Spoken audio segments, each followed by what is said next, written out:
I've been curious about atomic habits and how small daily changes can lead to huge results. Let's read it together.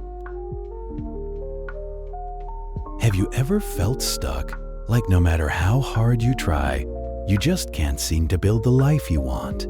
You set goals, you make promises, but days pass, then weeks, and you're right back where you started. It's not because you're broken. It's not because you're lazy. It's because you've been taught to chase outcomes instead of mastering the system that creates them. This is Atomic Habits, a guide to the tiny changes that make a massive difference. No hype, no fluff, just science-backed strategies for real change.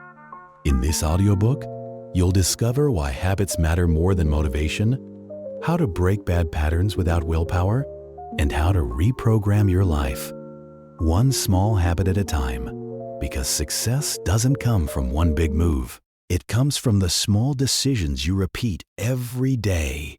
If you're ready to change your habits and your life, let's begin. Introduction of Atomic Habits by James Clear. Part 1. The day everything changed. Let me take you back to the end of my sophomore year in high school. It was a warm day. We were at school, and like any ordinary afternoon, we were messing around after class. One of my classmates stepped up to swing a baseball bat. It slipped from his hands mid-swing and came rocketing through the air straight into my face. I don't remember the impact, but what followed changed my life. The bat hit me so hard, it broke my nose, cracked my skull in multiple places, and shattered both of my eye sockets. It wasn't just a broken bone or a black eye. It was a trauma that nearly took my life. My brain swelled from the inside, and I was confused, bleeding, and in shock. I was taken to the nurse's office answering questions like, "Who's the president?" with Bill Clinton. It was, actually, George W. Bush, and struggling to even remember my mom's name. Before long, I lost consciousness. I was rushed to a nearby hospital where things only got worse.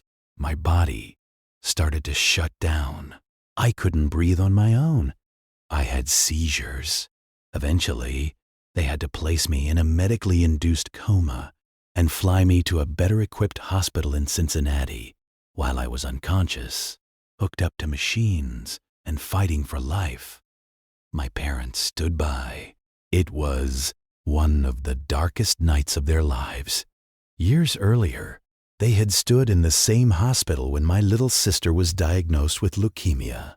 Now they were back watching another child fight a battle no one saw coming. The next morning, I slowly regained consciousness. My body was bruised and broken. I couldn't smell anything, and when I blew my nose, the trapped air from my skull fractures pushed my left eyeball outward. My face looked like I'd gone a few rounds with a professional boxer. It took months of recovery, months of learning how to walk straight, how to see properly, and function like a normal human being again. And those months were brutal. Part 2. Getting back up. A year after the accident, I tried to return to the sport I loved, baseball. But things had changed. I wasn't the same athlete I used to be. I got cut from the varsity team as a junior, sent back to play with younger students. For someone who had trained for years and dreamed of greatness, it was crushing. I remember sitting in my car that day, radio on, tears in my eyes, trying to find a sign of song that would take the pain away. But here's the thing. Somewhere deep down, I still believed I had more in me. I believed I could be great. I just had to find another way to get there. And that's when I discovered the power of habits. Not the big life-changing transformations you see in movies, but the tiny, boring, consistent actions that add up over time. Part 3. A new start. When I got to Dennis University, it felt like I'd been given a fresh slate. I joined the baseball team, not as a star player, but as someone who had something to prove. And Rather than trying to change everything at once, I started small. I went to bed early. I kept my dorm clean. I lifted weights a few times a week. I studied consistently. Nothing flashy, no grand plan, just small, deliberate actions every day. And slowly things began to change. I got stronger. My grades improved. I earned respect. My self-confidence grew. Eventually, I became a starter on the team, then captain. Then, I was named to the all-Conference team. By the time I graduated, I had received the school's top academic award and was listed in the record books for 8 different categories. No, I didn't become a professional athlete, but I fulfilled my potential, and that to me was even more meaningful. Part 4. Why Habits Work. Looking back, my success wasn't because I set huge goals. It wasn't about motivation or talent, or even discipline. It was about showing up consistently and letting the small things compound. Here's the truth. Tiny changes make a big difference if you stick with them. It might not feel like much today, but if you do one small thing better each day, just 1%, you'll be surprised where you end up. A year from now, good habits are the compound interest of self-improvement, and bad habits, well, they work the same way, but in reverse. Part 5. Sharing what I learned. In 2012, I started writing online. Just one article every Monday and Thursday. No fancy est, no fancy strategy. Just sharing what I'd learned from my personal experiments with habits. But consistency paid off again. Within a few months, 1,000 people subscribed to my email list. By the end of the year, there were 30,000. By 2014, that number had passed 100,000. By writing consistently, I became known for a topic I was still learning about myself. I wasn't trying to be a guru. I was just sharing my journey. Eventually, I signed a book deal with Penguin Random House, and this book was born. Since then, I've spoken at major conferences, worked with pro sports teams, Fortune 500 companies, and created an online course, the Habits Academy, where over 10,000 leaders, managers, and coaches have learned how to apply habits in real life.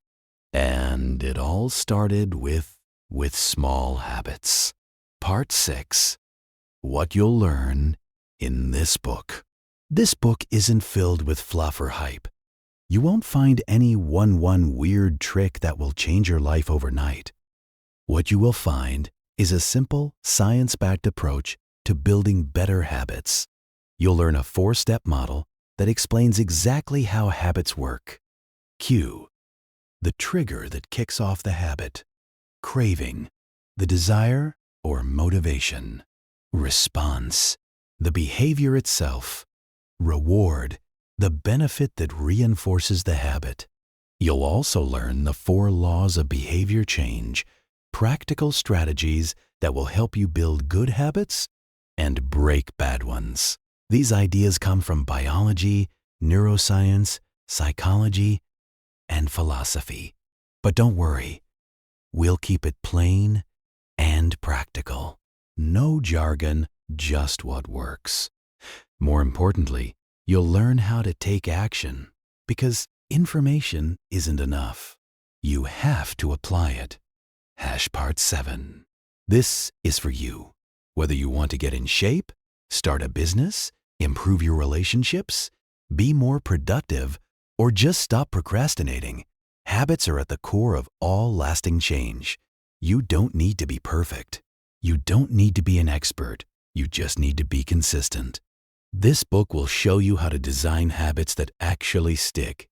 Make good habits easy and automatic. Break free from bad habits that hold you back. Build a system that supports your goals even when motivation fades. I wrote this book for people who want to improve no matter where they're starting from. You don't need a major life overhaul. You don't need to wait for New Year's or some perfect moment. Like all you need is a plan. And that's what this book offers. Chapter Summary. Introduction. This chapter shared my personal story, a devastating accident that nearly ended my life, and how I slowly rebuilt my strength and identity through small, consistent habits. From being unable to walk straight to becoming an award-winning student athlete, everything changed when I embraced the power of small steps.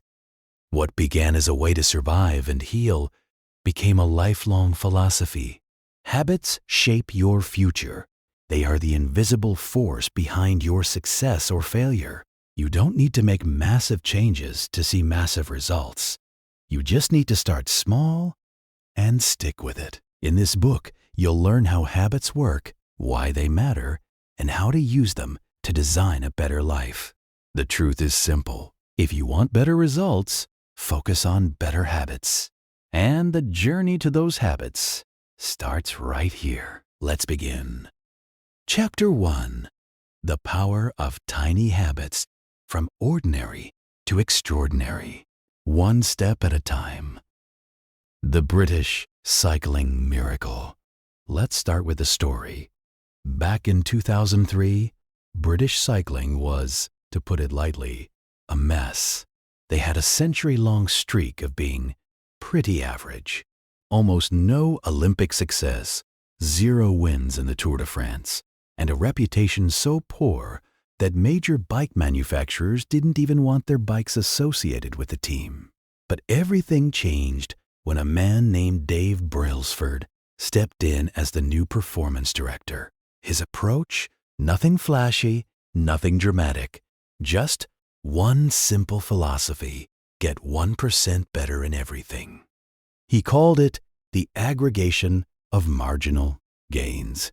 The idea was simple: break down everything related to cycling, training, nutrition, gear, sleep, recovery, and improve each area by just 1%.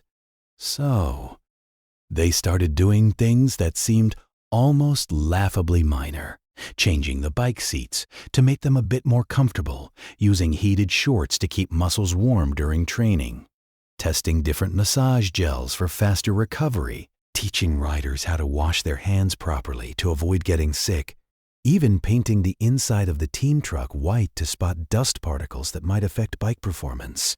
Tiny changes, hardly noticeable at first, but 5 years later, the team absolutely crushed it at the 2008 Beijing Olympics, winning 60% of the gold medals in cycling. 4 years after that in London, they broke world records. And then came the Tour de France victories. 5 wins in 6 years. The same riders, the same bikes, but an entirely different outcome thanks to a system of tiny, consistent improvements. Why small habits matter more than you think. Most people believe that big goals require big actions. Lose 50 pounds. Go on a crash diet. Start a $1 million business. Burn the midnight oil for months. Reinvent your life. Make one giant leap. But the truth is more subtle and more powerful. The real game changer. Tiny habits, small shifts, simple routines done every day. Here's how it works. If you get just 1% better every day for a year, you'll end up 37 times better by the end. If you get 1% worse each day, you'll eventually crash to 0. Let that sink in. 1% might not feel like much, but over time, it's a multiplier. It's the difference between staying stuck and breaking through. Habits are the compound interest of self-improvement. Like money in a savings account, your good habits build up quietly, slowly, until one day they explode into visible results. The invisible power of repetition. Here's where most people get tripped up. You hit the gym for a week and you still feel out of shape. You eat healthier for a month, but the scale barely budges. You start writing your book, but the pages pile up slowly, so you give up. Not because the habit didn't work, but because the payoff was delayed. It's like heating up an ice cube in a freezing room. At 25 degrees, nothing. 26 degrees, still frozen. 27 degrees. 28 degrees, fries. 29 degrees Fahrenheit. 30 degrees, 30 degrees, 31. Grease, Fahrenheit, still looks the same. But then, at 32 degrees grease, boom, it starts to melt. All that effort wasn't wasted. It was building up.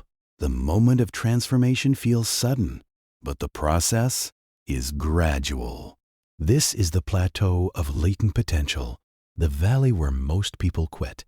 But if you keep going, if you trust the process, the results will come. You repeat. Here's a powerful truth. Your current situation is a lagging result of your past habits. Your bank account is a reflection of your financial habits. Your body is a reflection of your eating and exercise habits. Your knowledge is a reflection of your reading and learning habits. Your messy room? Yep, your cleaning habits. Want a different future? Don't just set a new goal. Build a new system. Success isn't about sudden transformations. It's about consistent action. One small step at a time. Tiny choices, massive results. Think of your habits like the steering of a plane. If you adjust the course just a few degrees, no one notices. But fly long enough, and you'll land in a completely different city. Same with your life. A daily burger may not kill you this week, but in 10 years, it adds up. Saving $5 a day won't make you rich overnight. But over decades, that's wealth. Saying I love you to your partner every day might seem small, but over a lifetime, it builds unshakable love. Tiny wins or tiny losses, they all add up. Time is your amplifier. It multiplies what you feed it. Good habits. Time becomes your ally. Bad habits. Time becomes your enemy. Habits work both ways. Good habits compound. Productivity. One extra task a day adds up to hundreds over a year.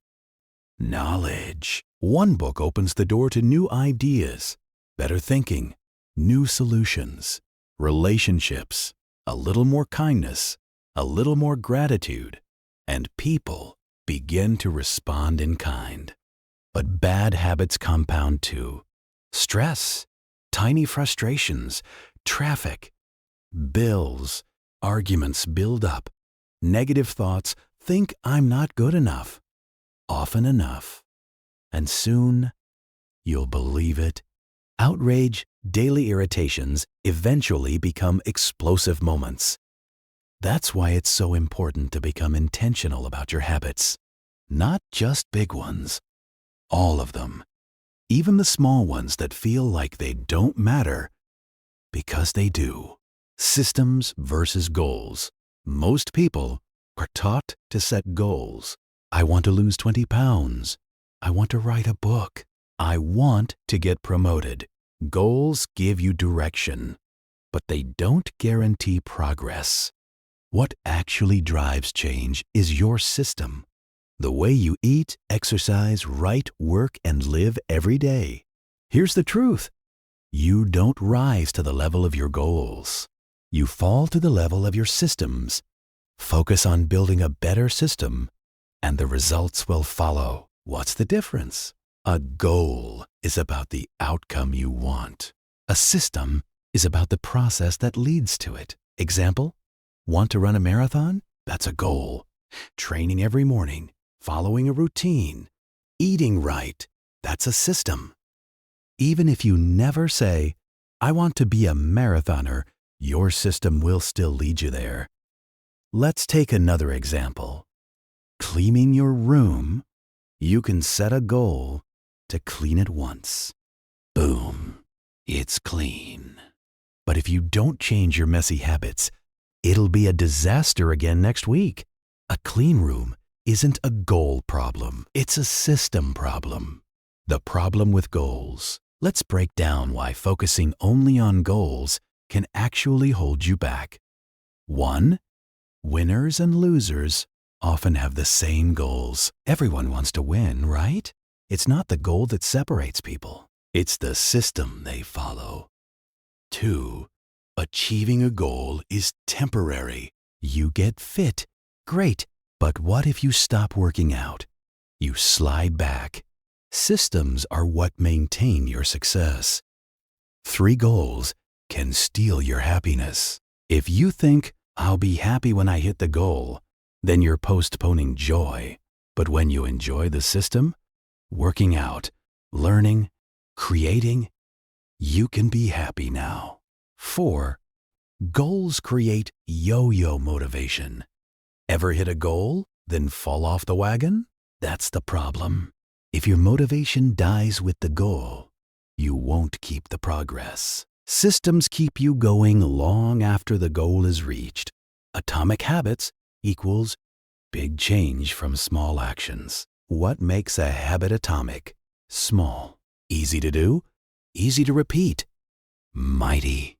It builds on itself and leads to big change. Foundational. It's part of a larger system like an atom in a molecule. These aren't random tricks or hacks. Atomic habits are the building blocks of transformation. Each small habit is a vote for the person you want to become. You don't need to completely change your life overnight. You just need to make one better choice and do it consistently. Final thoughts. The power of patience. Let's end with a truth that's easy to forget in a world chasing instant results. Mastery takes time. Habits take time. Change takes time. Don't get discouraged by slow progress. The most dramatic transformations happen quietly, then all at once. That's the power of atomic habits. Summary: the power of tiny habits. Small habits make a big difference. Improving just 1% each day leads to massive growth over time. Habits are like compound interest. They grow slowly at first, then suddenly multiply. Success comes from systems, not goals. Your habits and routines drive your results, not your ambitions. Time is a magnifier. Good habits get better over time. Bad habits get worse. Focus on the process. Enjoy the system. The results will come. Atomic habits are small, powerful routines that lead to remarkable transformation. Keep going. Keep building. Keep stacking those tiny wins. Your future self will thank you. Chapter 2. How your habits shape your identity, and vice versa. From I want to change to this is who I am. Why good habits feel so hard and bad ones stick like glue. Let's be honest.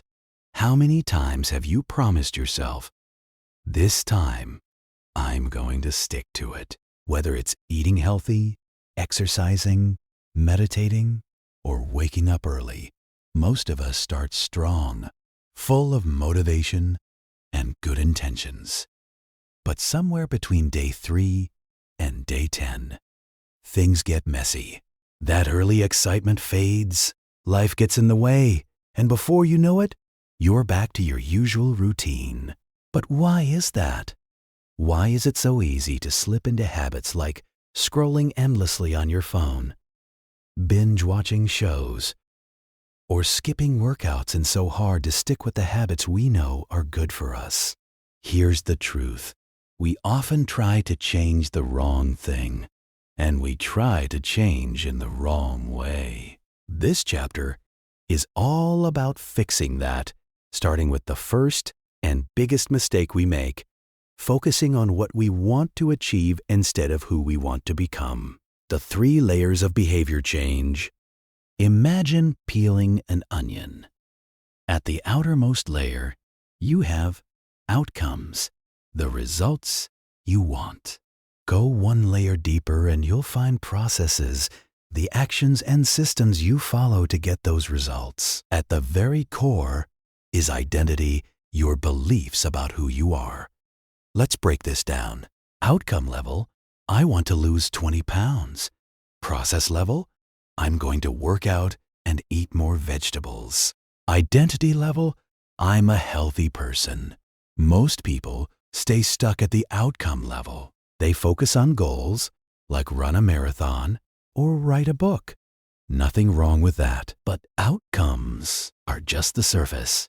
Real, lasting change happens when we go deeper, when our actions reflect a new identity. Identity-based habits versus outcome-based habits. Here's an example. Picture two people trying to quit smoking. Person A says, "No thanks, I'm trying to quit." Person B says, "No thanks, I'm not a smoker." Feel the difference? Person A still sees themselves as a smoker who's trying to act differently. Person B sees themselves as someone who no longer smokes.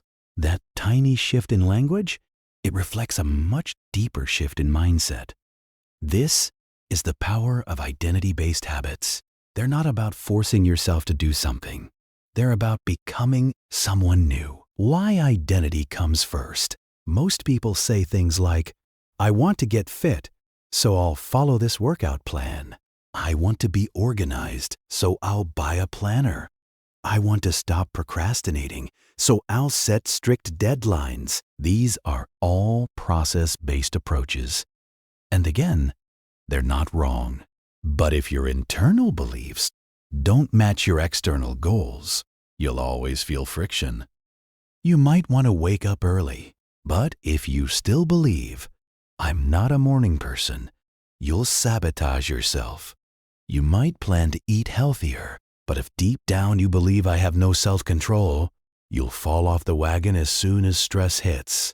Your current habits are a reflection of your current identity. To change your behavior for good, you need to change your story, the invisible script that shapes your life. We all carry invisible scripts in our heads, stories we've told ourselves for years. I'm bad at math. I'm always late. I'm not creative. I can't stick with anything. These beliefs may feel like facts, but they're just habits of thought repeated so often they feel like part of who we are. But they're not set in stone. You can rewrite those scripts. Let's look at a real-world example. The nail-biting entrepreneur. Brian Clark, a successful entrepreneur, had a nail-biting habit for years. One day, he decided to stop. He managed to hold off long enough for his nails to grow a bit. And then, he did something surprising. He booked a manicure. Why? He figured if he paid to make his nails look good, he'd be less tempted to bite them. But what really changed everything wasn't the cost. It was the pride. When he saw his nails clean and healthy for the first time, something clicked. He liked being someone who took care of his hands. That new identity, someone who cares for his appearance, was what helped him stop for good. He didn't just change his behavior. He changed who he saw himself as. You become what you do over and over again. This is the heart of it all. Every action you take is a vote for the type of person you want to become. Read one page. Vote. I'm a reader. Go for a walk. Vote. I'm an active person. Skip fast food. Vote. I make healthy choices. You don't need 100% of the votes to win. You just need a majority. This means you don't have to be perfect. You just have to be consistent enough to tilt the scale. The two-step identity shift. So, how do you start changing your identity? It's simpler than you think. 1. Decide who you want to be. 2. Prove it to yourself with small wins.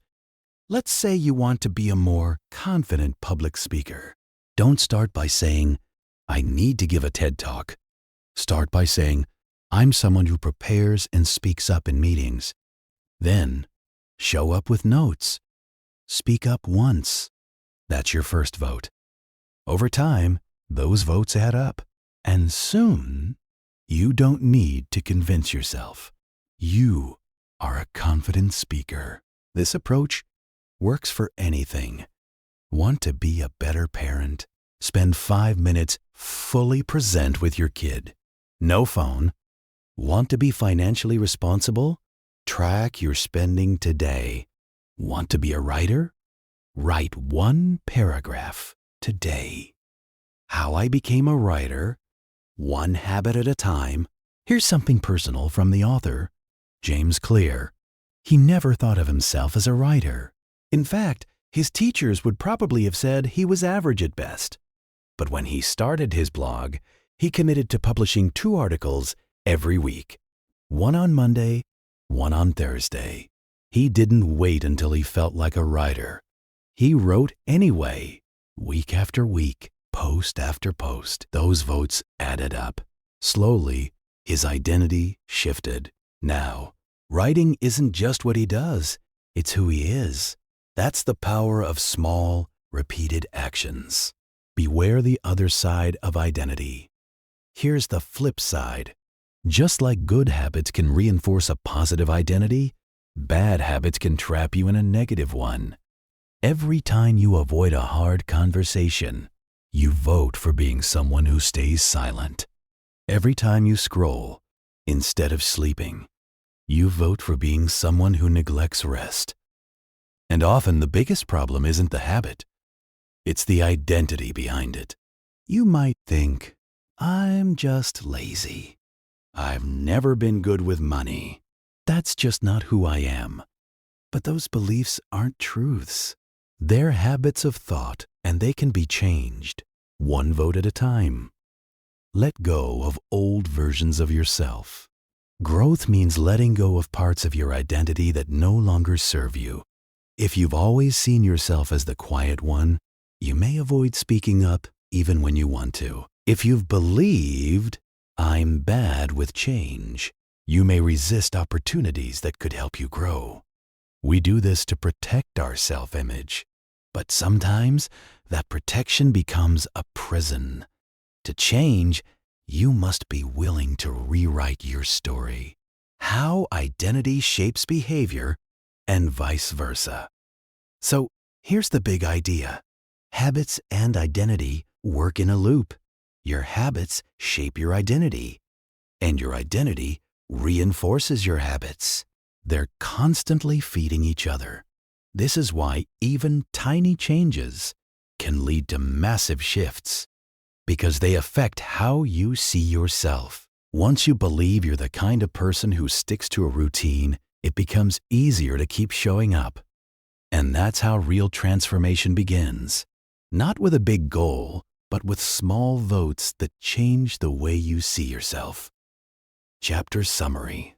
There are 3 levels of behavior change. Outcomes, what you get; process is what you do; and identity, what you believe. Most people focus on the outcome level. I want to lose weight, but the most effective change starts at the identity level. I'm a healthy person. Every action you take is a vote for the type of person you want to become. You don't need to be perfect, just consistent enough to win the majority. Your habits aren't just things you do, they're how you become someone new. Want to be a writer? Write. Want to be organized? Tidy 1 thing. Want to be calm? Meditate for 1 minute. You don't have to fake it till you make it. You just need to act like the person you want to become. 1 small step at a time. The ultimate reason habits matter isn't just for achieving goals. It's for becoming the kind of person you're proud to be. Your habits are your identity in motion. So the real question is, who are you becoming today? Chapter 3.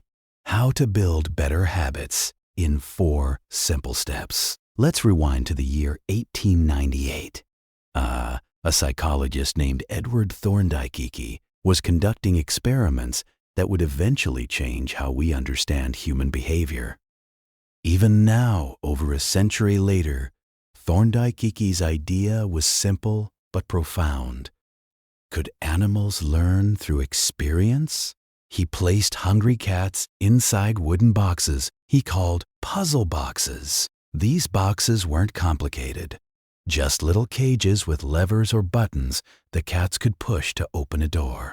Outside the door, a bowl of food. As you might expect, the cats didn't immediately know what to do. At first, they'd scratch the walls, push against corners, or meow in frustration. But after a bit of random movement, one cat would accidentally press the lever. The door would pop open, and off it would go, straight to the food. Then Thorndike put the same cat back into the box. What happened next is key. The more often the cat was placed in the box, the faster it figured out how to escape. Eventually, the cat didn't waste time scratching at the walls or exploring aimlessly. It went straight for the lever and hit it within seconds. This wasn't just luck. This was learning, and more importantly, it was habit formation.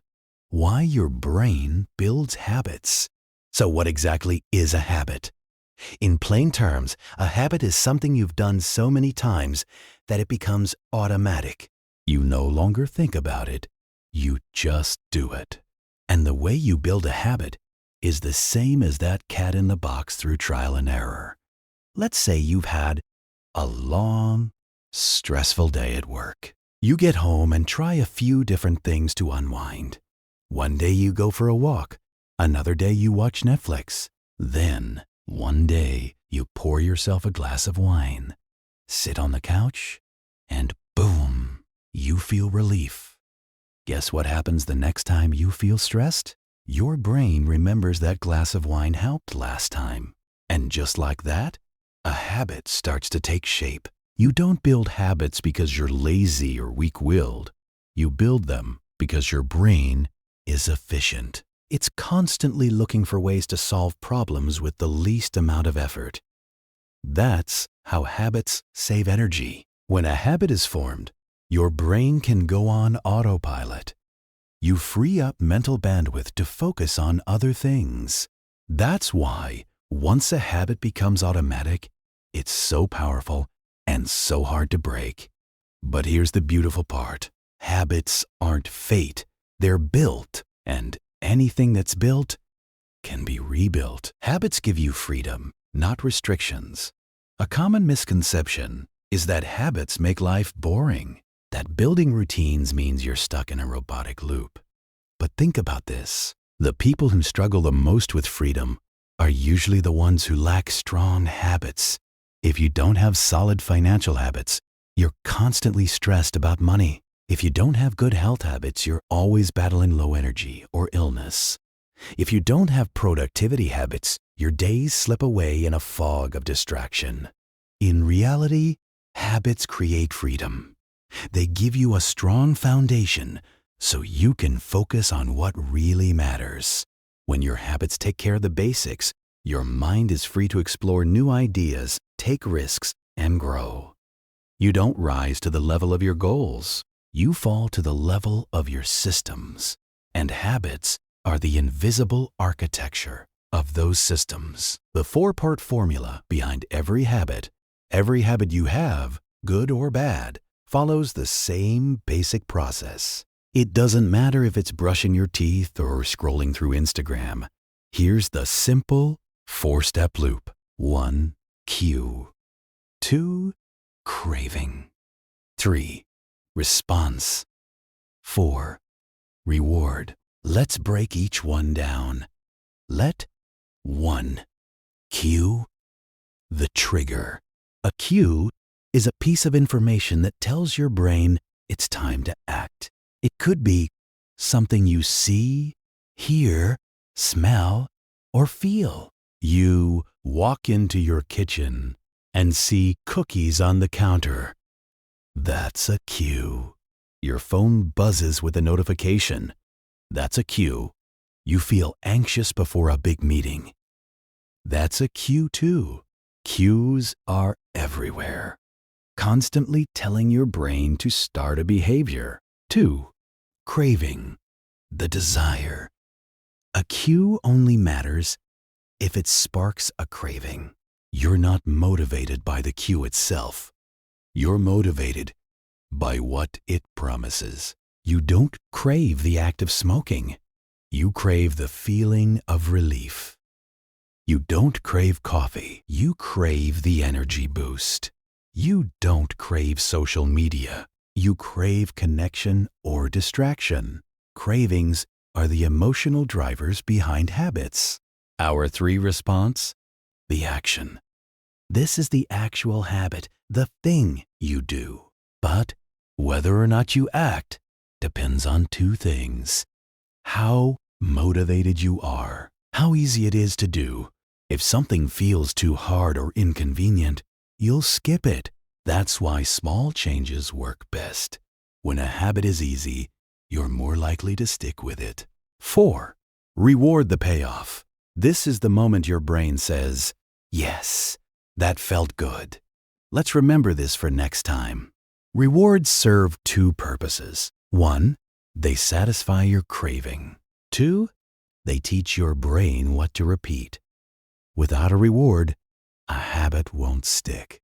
It's the feeling of satisfaction or relief that locks the loop in place. Real-life examples of the habit loop. Let's bring this down to earth. Here are some everyday habits broken into the 4 stages. Example 1. Checking your phone. Cue. Your phone buzzes. Craving. You want to see who texted you. Response. You pick up your phone. Reward. You feel connected or entertained. Example 2. Drinking coffee in the morning. You wake up. Craving. You want to feel awake. Response. You make a cup of coffee. Reward. You feel alert. Example 3. Scrolling social media. Cue. You feel bored or stuck. Craving. You want stimulation. Response. You open Instagram or TikTok. Reward. You get a quick hit of dopamine. Example 4. Going for a run. You see your running shoes by the door. Craving. You want to feel energized. Response. You lace up and head out. Reward. You feel refreshed and accomplished. Habits run on autopilot. By the time you're an adult, most of your day is run by habit. You brush your teeth the same way, eat at the same times, commute the same route, check your phone at the same moments. The crazy part, most of these actions happen without conscious thought. You've done them so many times, your brain runs the script automatically. This is why change can feel so hard. You're not just trying to do something new, you're trying to override something old that's been etched into your nervous system. But here's the encouraging part. You don't need massive willpower to change. You just need to tweak the loop. The 4 laws of behavior change. So, how do we use this knowledge to build better habits? James Clear developed a simple and powerful framework based on the 4 steps of habit formation. It's called the 4 laws of behavior change, and it's your toolkit for designing habits that stick. Here's how it works.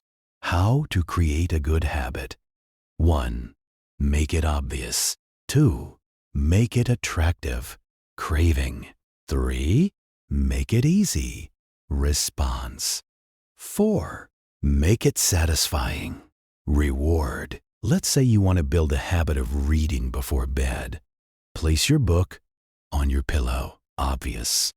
Choose a fun or inspiring book. Attractive. Start with just 1 page a night. Easy. Give yourself a mental high five after finishing. Satisfying. How to break a bad habit. Just flip the laws. 1. Make it invisible. Remove the cue. 2. Make it unattractive. Shift how you view the craving. 3. Make it difficult. Increase friction. 4. Make it unsatisfying. Add accountability or consequences. Want to stop scrolling TikTok late at night? Leave your phone in another room. Invisible. Remind yourself how it messes with your sleep. Unattractive. Delete the app or use a blocker. Difficult. Tell a friend. You'll pay them $10 every time you scroll past 10 p.m. Unsatisfying. Chapter summary. Let's wrap this up with a quick review. A habit is a behavior you've repeated so many times it runs on autopilot. Habits form through a loop of cue, craving, response, and reward. Your brain builds habits to solve problems efficiently with the least effort possible. The more a behavior is repeated, the more automatic it becomes. The 4 laws of behavior change help you build good habits and break bad ones. Make it obvious. Make it attractive. Make it easy. Make it satisfying. You don't need to rely on motivation or willpower to change your life. You just need a system, a better loop. And now you have the formula. Chapter 4. How to see the invisible habits that shape your life. Let me tell you a story. A woman who had spent years working as a paramedic was at a family gathering. Everything seemed normal. People laughing, chatting, having a good time. Then she looked at her father-in-law, and something didn't sit right. She said, "I don't like the way you look." He laughed and joked, "Well, I don't like your looks either," but she was serious. "No," she said, "you need to go to the hospital right now." A few hours later, that man was undergoing emergency surgery.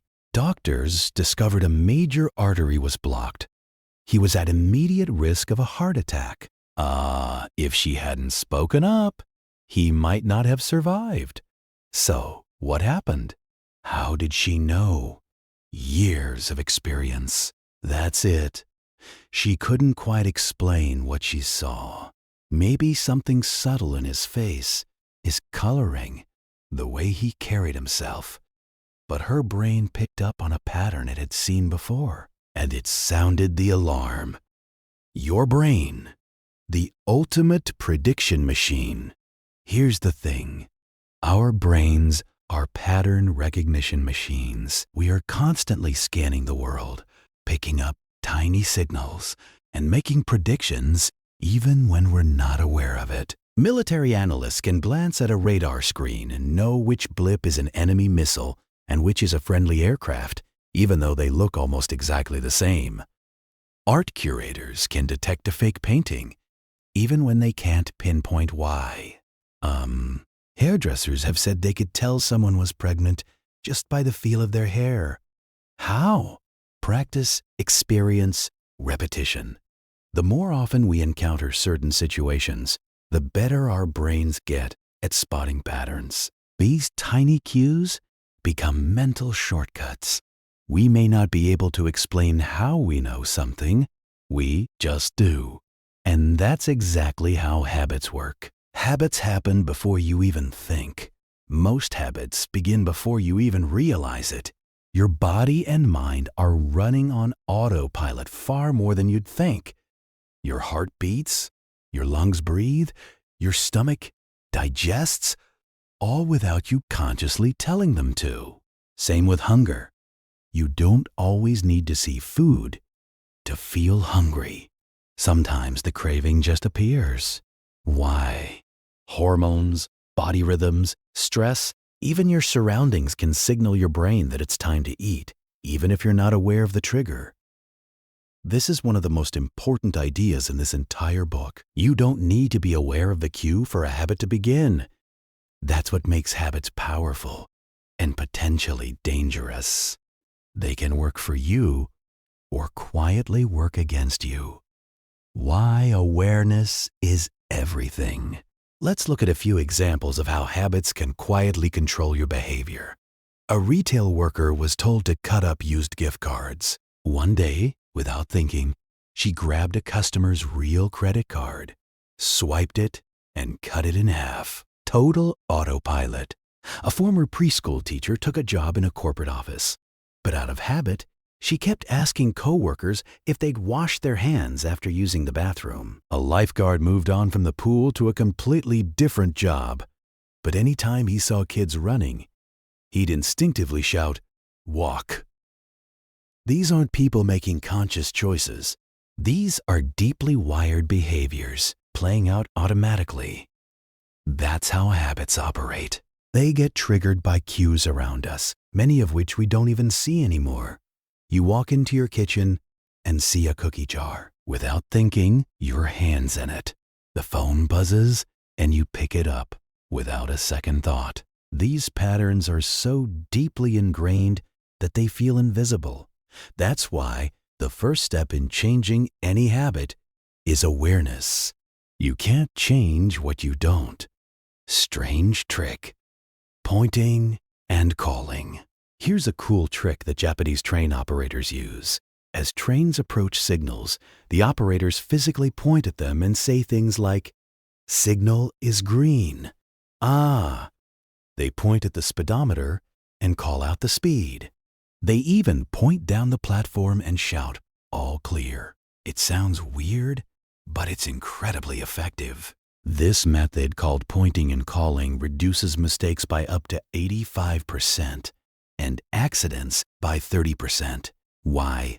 Because it forces people to notice what they're doing. It breaks the autopilot. Even the New York City subway system adopted a version of this, and mistakes dropped by over 50%. My wife does a similar thing whenever we leave the house. She'll say out loud, "I've got my phone, I've got my keys, I've got my wallet," and as a joke, she'll add, "I've got my husband." But she rarely forgets anything. That's the point. When you call out your actions, you turn a mindless habit into a conscious one. That's powerful. Create your own habit scorecard. Now, here's how you can apply this in your life. It's called the habit scorecard. Start by writing down everything you do from the moment you wake up. Be honest and specific. Here's an example. Wake up, turn off alarm, check phone, go to bathroom, weigh myself, shower, brush teeth, floss, make coffee, scroll through Instagram, get dressed, start work, and so on. Then next to each habit, write one of three symbols. Plus for a good habit, for a bad habit, equals for a neutral habit. So it might look like this. Wake up equals turn off alarm equals check phone. Weigh myself plus shower. Brush teeth plus scroll Instagram. Get dressed equals. Now remember, this isn't about judgment. The goal is simply to notice. Some habits are clearly helpful, some not so much.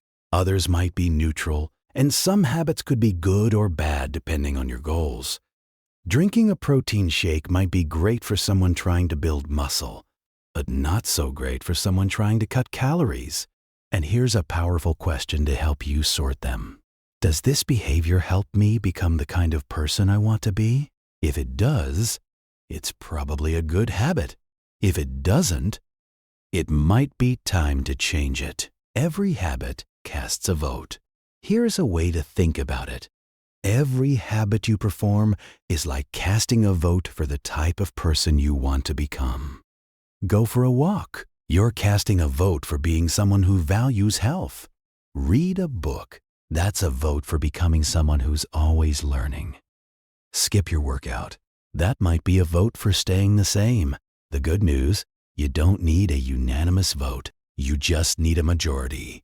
Your identity builds with each small action you take. So, even tiny habits matter.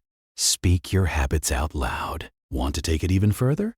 Try pointing and calling in your own life. Next time you reach for a snack, say, "I'm about to eat this cookie, but I know it's not helping me reach my health goals." Sounds strange, right? But saying it out loud makes it real. You can't ignore it once you've heard it. And that moment of awareness can help you make a better choice. Even saying something like, "Tomorrow, I need to send that email after lunch," helps you remember it better. You're bringing the thought out of your head and into the world. That's when change starts. Don't change, just notice. There's no pressure to change your habits right away. First, just notice them. That's enough to begin. If you overeat, don't beat yourself up. Just say, "Internessing. I ate more than I needed." If you waste time online, say, "I'm spending more time on my phone than I want to." Self-awareness is the first domino. Once you notice a pattern, you have the power to change it, but you can't fix what you can't see.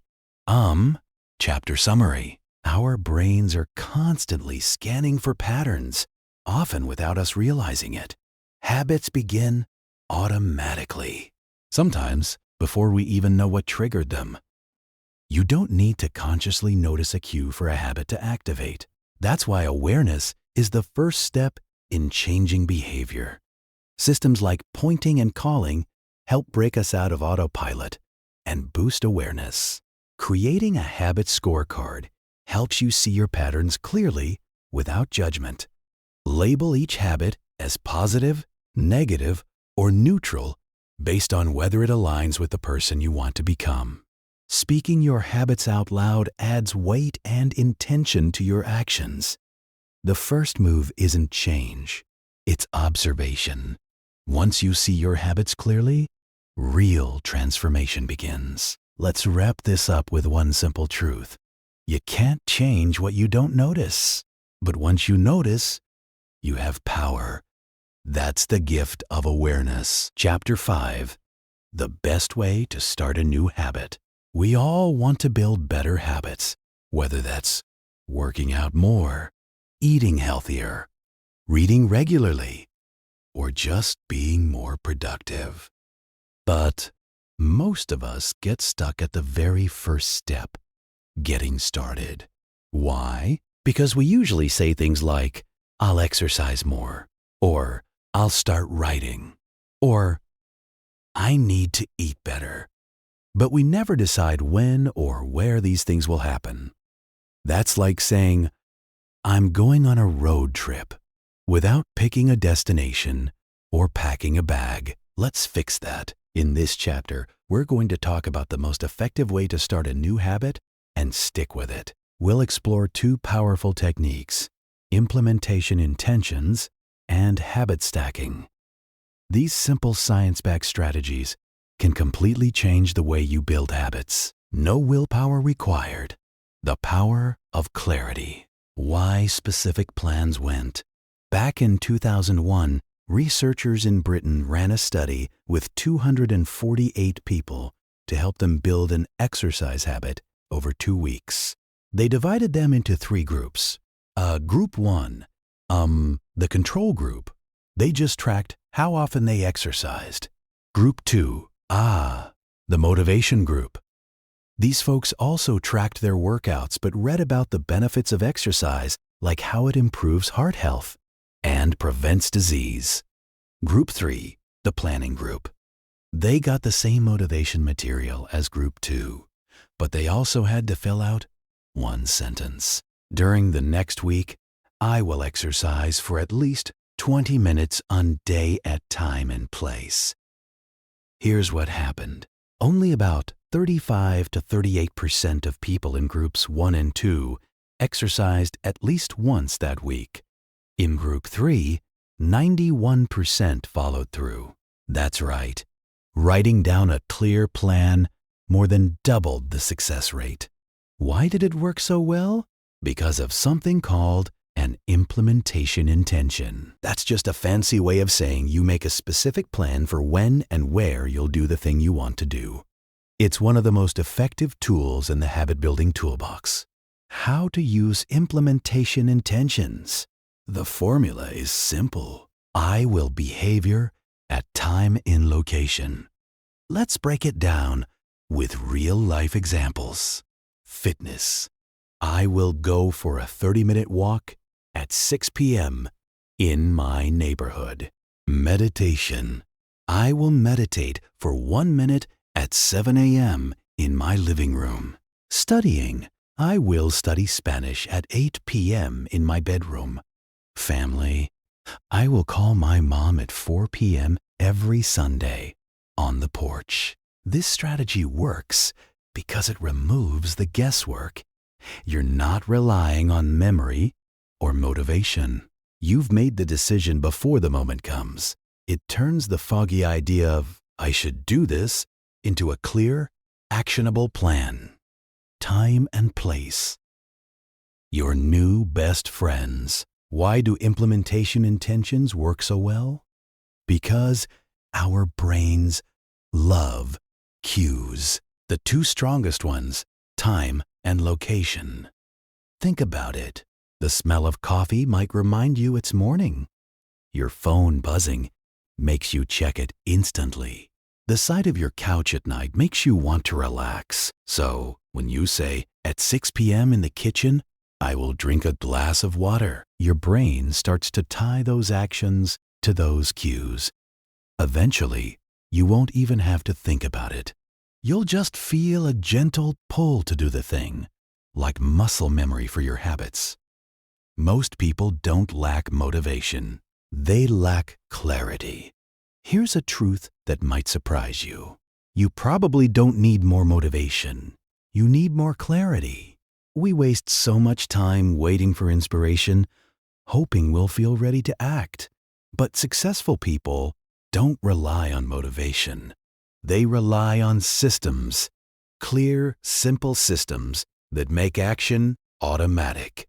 Implementation intentions are that system. They help you stop saying someday and start doing today at 5 p.m.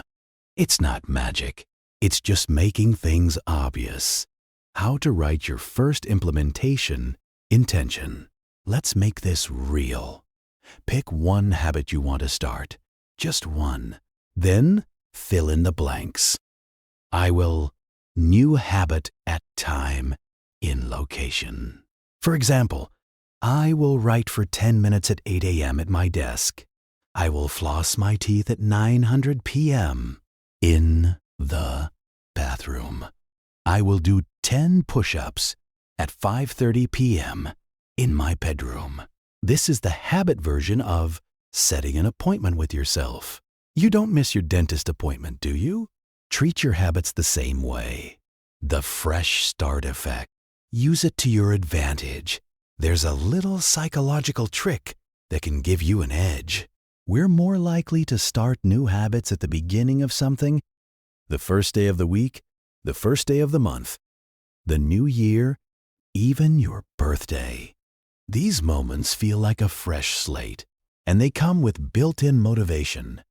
So, if you've been thinking about starting a new habit, use the next fresh start as your launch pad. But don't wait too long.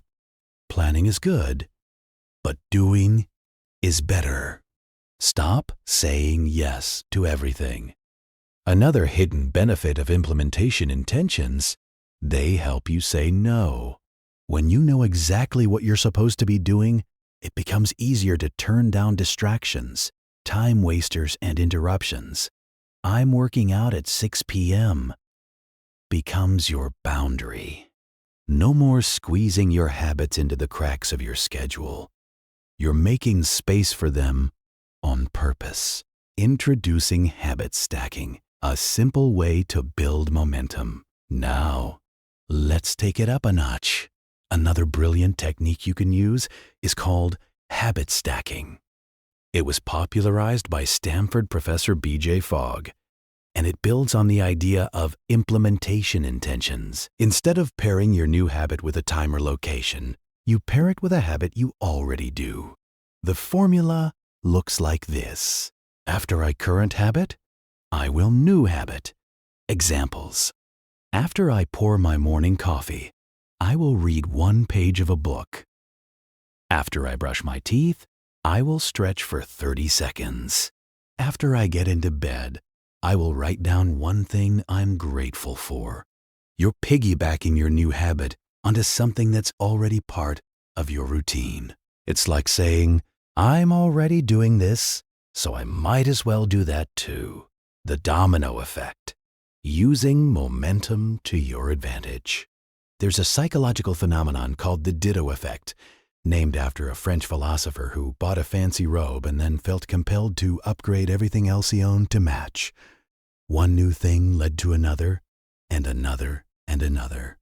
It's a domino effect, and it can work for you instead of against you. Once you do one small habit, your brain is more likely to keep going.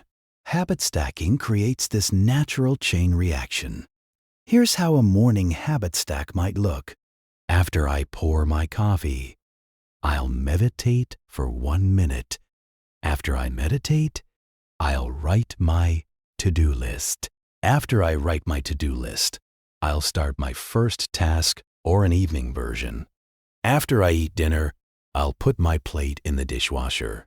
After I clean the kitchen, I'll set out my clothes for tomorrow. After I set out my clothes, I'll read for 10 minutes. Each habit leads naturally into the next. No willpower, just flow. Make it obvious. Make it easy. The most important part of habit stacking. Pick the right trigger. The best cues are clear. After I turn off the shower is better than when I'm done getting ready. Consistent. Don't stack a daily habit on top of something you only do once a week. Automatic. Choose a cue you don't have to think about, like brushing your teeth or turning on your computer. Here's a tip. Make a list of things you already do every day. Waking up, making coffee, taking a shower, locking the door, starting your car, turning on Netflix. Those are all great anchor points. Then, just slide your new habit right after one of them. Shash. Be specific or be forgotten. One of the biggest mistakes people make with habits is being too vague. I want to eat better. I want to get stronger. I want to be more present. These aren't habits. They're wishes. Be specific. Instead of eat better, say, after I make lunch, I'll put veggies on my plate first. Instead of get stronger, say after I close my laptop, I'll do 10 squats next to my desk. Instead of be more present, say after I get a phone call, I'll take a deep breath before answering. The clearer the cue, the stronger the habit. Chapter summary. Let's wrap it up. The first law of behavior change is make it obvious. One of the best ways to do this is with implementation intentions. I will behavior at time and location. Another powerful strategy is habit stacking. After I current habit, I will new habit. Time and location are your strongest cues. Use them on purpose. Don't wait for motivation. Design your habits into your day. Be specific. Be consistent. Make it obvious. And most of all, just get started. Your habits are not just actions. They are votes for the person you want to become. With every tiny, clear, intentional step, you're casting votes for a better you. Chapter 6. Why motivation is overrated and environment matters more. Let's be honest. How many times have you promised yourself you'd start eating better, exercising more, or spending less time on your phone, only to fall back into your old routines within days? It's easy to blame a lack of motivation when that happens. But what if the real problem isn't your willpower or your mindset? What if the problem is your environment? Let's dive into why your surroundings might be shaping your habits more than your motivation ever could, and how you can flip that to your advantage. The power of a quiet change. In Boston's Massachusetts General Hospital, Dr. Ann Thorndike had an idea that went against everything we're told about changing behavior. She didn't plan to give speeches about eating healthier. She didn't post signs or reminders. In fact, she didn't talk to anyone at all. Instead, she and her team made a subtle shift in the hospital cafeteria. They changed the placement of drinks. Originally, only soda was available in the refrigerators near the cash registers. Thorndike's team added bottled water to those same fridges and placed baskets of water throughout the food stations around the cafeteria. That's it. No announcements, no health campaigns, just a few strategic placements of bottled water. What happened? Soda sales dropped by over 11%. Bottled water sales jumped by 26%. No one told people to drink more water. But when it became the easiest choice, more people naturally did it. This is the power of environmental design. Your choices aren't always conscious. Here's the truth. We like to think we're in control of our decisions. But often, we're just reacting to what's right in front of us. If there's a bowl of cookies on your kitchen counter, you'll probably eat them, even if you're not hungry. If your office has a tray of donuts every morning, it's hard not to grab one on your way in. The same goes for good behaviors. If your yoga mat is rolled out on the floor, you're more likely to do a few stretches. If your water bottle is sitting on your desk, you'll probably drink from it. We don't just act on desire, we act on convenience. And convenience is controlled by our environment. Your environment is the hidden force behind your habits. Behavior scientists have known this for a long time. Back in 1936, psychologist Kurt Lewin came up with a simple formula. B = FP. Translation: behavior B is a function of the person P and their environment E. In other words, who you are matters, but where you are matters just as much. Businesses figured this out too. Grocery stores place high-profit items at eye level because people are more likely to buy what they see first. That's why the fancy brands are front and center, while the budget options are on the bottom shelf. End-of-aisle displays are gold mines. Coca-Cola, for example, gets nearly half of its sales from those placements. It's not that people wake up craving a Coke. They just see it, and they grab it. It's the same with your habits. The more visible something is, the more likely you are to do it. Your brain is wired to respond to visual cues. Let's talk about how you process the world. Humans have about 11 million sensory receptors. Around 10 million of those are dedicated to sight. Half your brain's resources are focused on what you see. That means visual cues are incredibly powerful. What you see, consciously or unconsciously, drives your behavior more than you realize. If you want to change your habits, don't just rely on motivation. Change what you see. You don't have to be a victim of your environment. Here's the good news. You're not stuck with your current setup. You can become the architect of your environment. Let's take a real-life example from the 1970s in the Netherlands. During an energy crisis, researchers found that some homes used 30% less electricity than others, even though they were the same size and paid the same rates. The difference? In some homes, the electric meter was in the basement.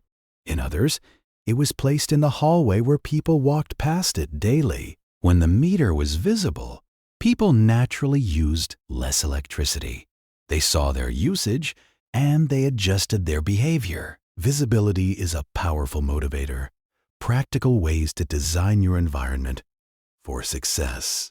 If every habit starts with a cue, then the key to changing your behavior is to make those cues obvious and unavoidable. Here's how to do it. Want to read more? Put your book on your pillow or on the coffee table. Want to work out more? Keep your gym shoes by the door or your dumbbells near the TV. Want to drink more water? Place filled bottles in spots you walk by often. Your desk? The kitchen counter, your nightstand. Want to practice gratitude? Keep a journal and a pen right next to your toothbrush so you see it every morning or night. Make the good choices, the easy, obvious ones. Even silly things can work. At Schiphol Airport in Amsterdam, they reduced bathroom cleaning costs by 8% just by adding a tiny fly sticker in urinal. Why? Men naturally aimed at the fly, improving their aim. It was a simple visual cue, but it changed behavior dramatically.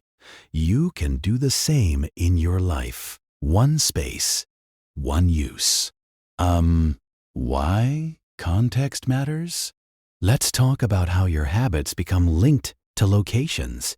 If you always eat chips on the couch while watching TV, your brain starts associating that couch with snacking, even if you're not hungry. If you work from your bed, it's harder to fall asleep at night because your brain doesn't know if it's time to relax or time to respond to emails.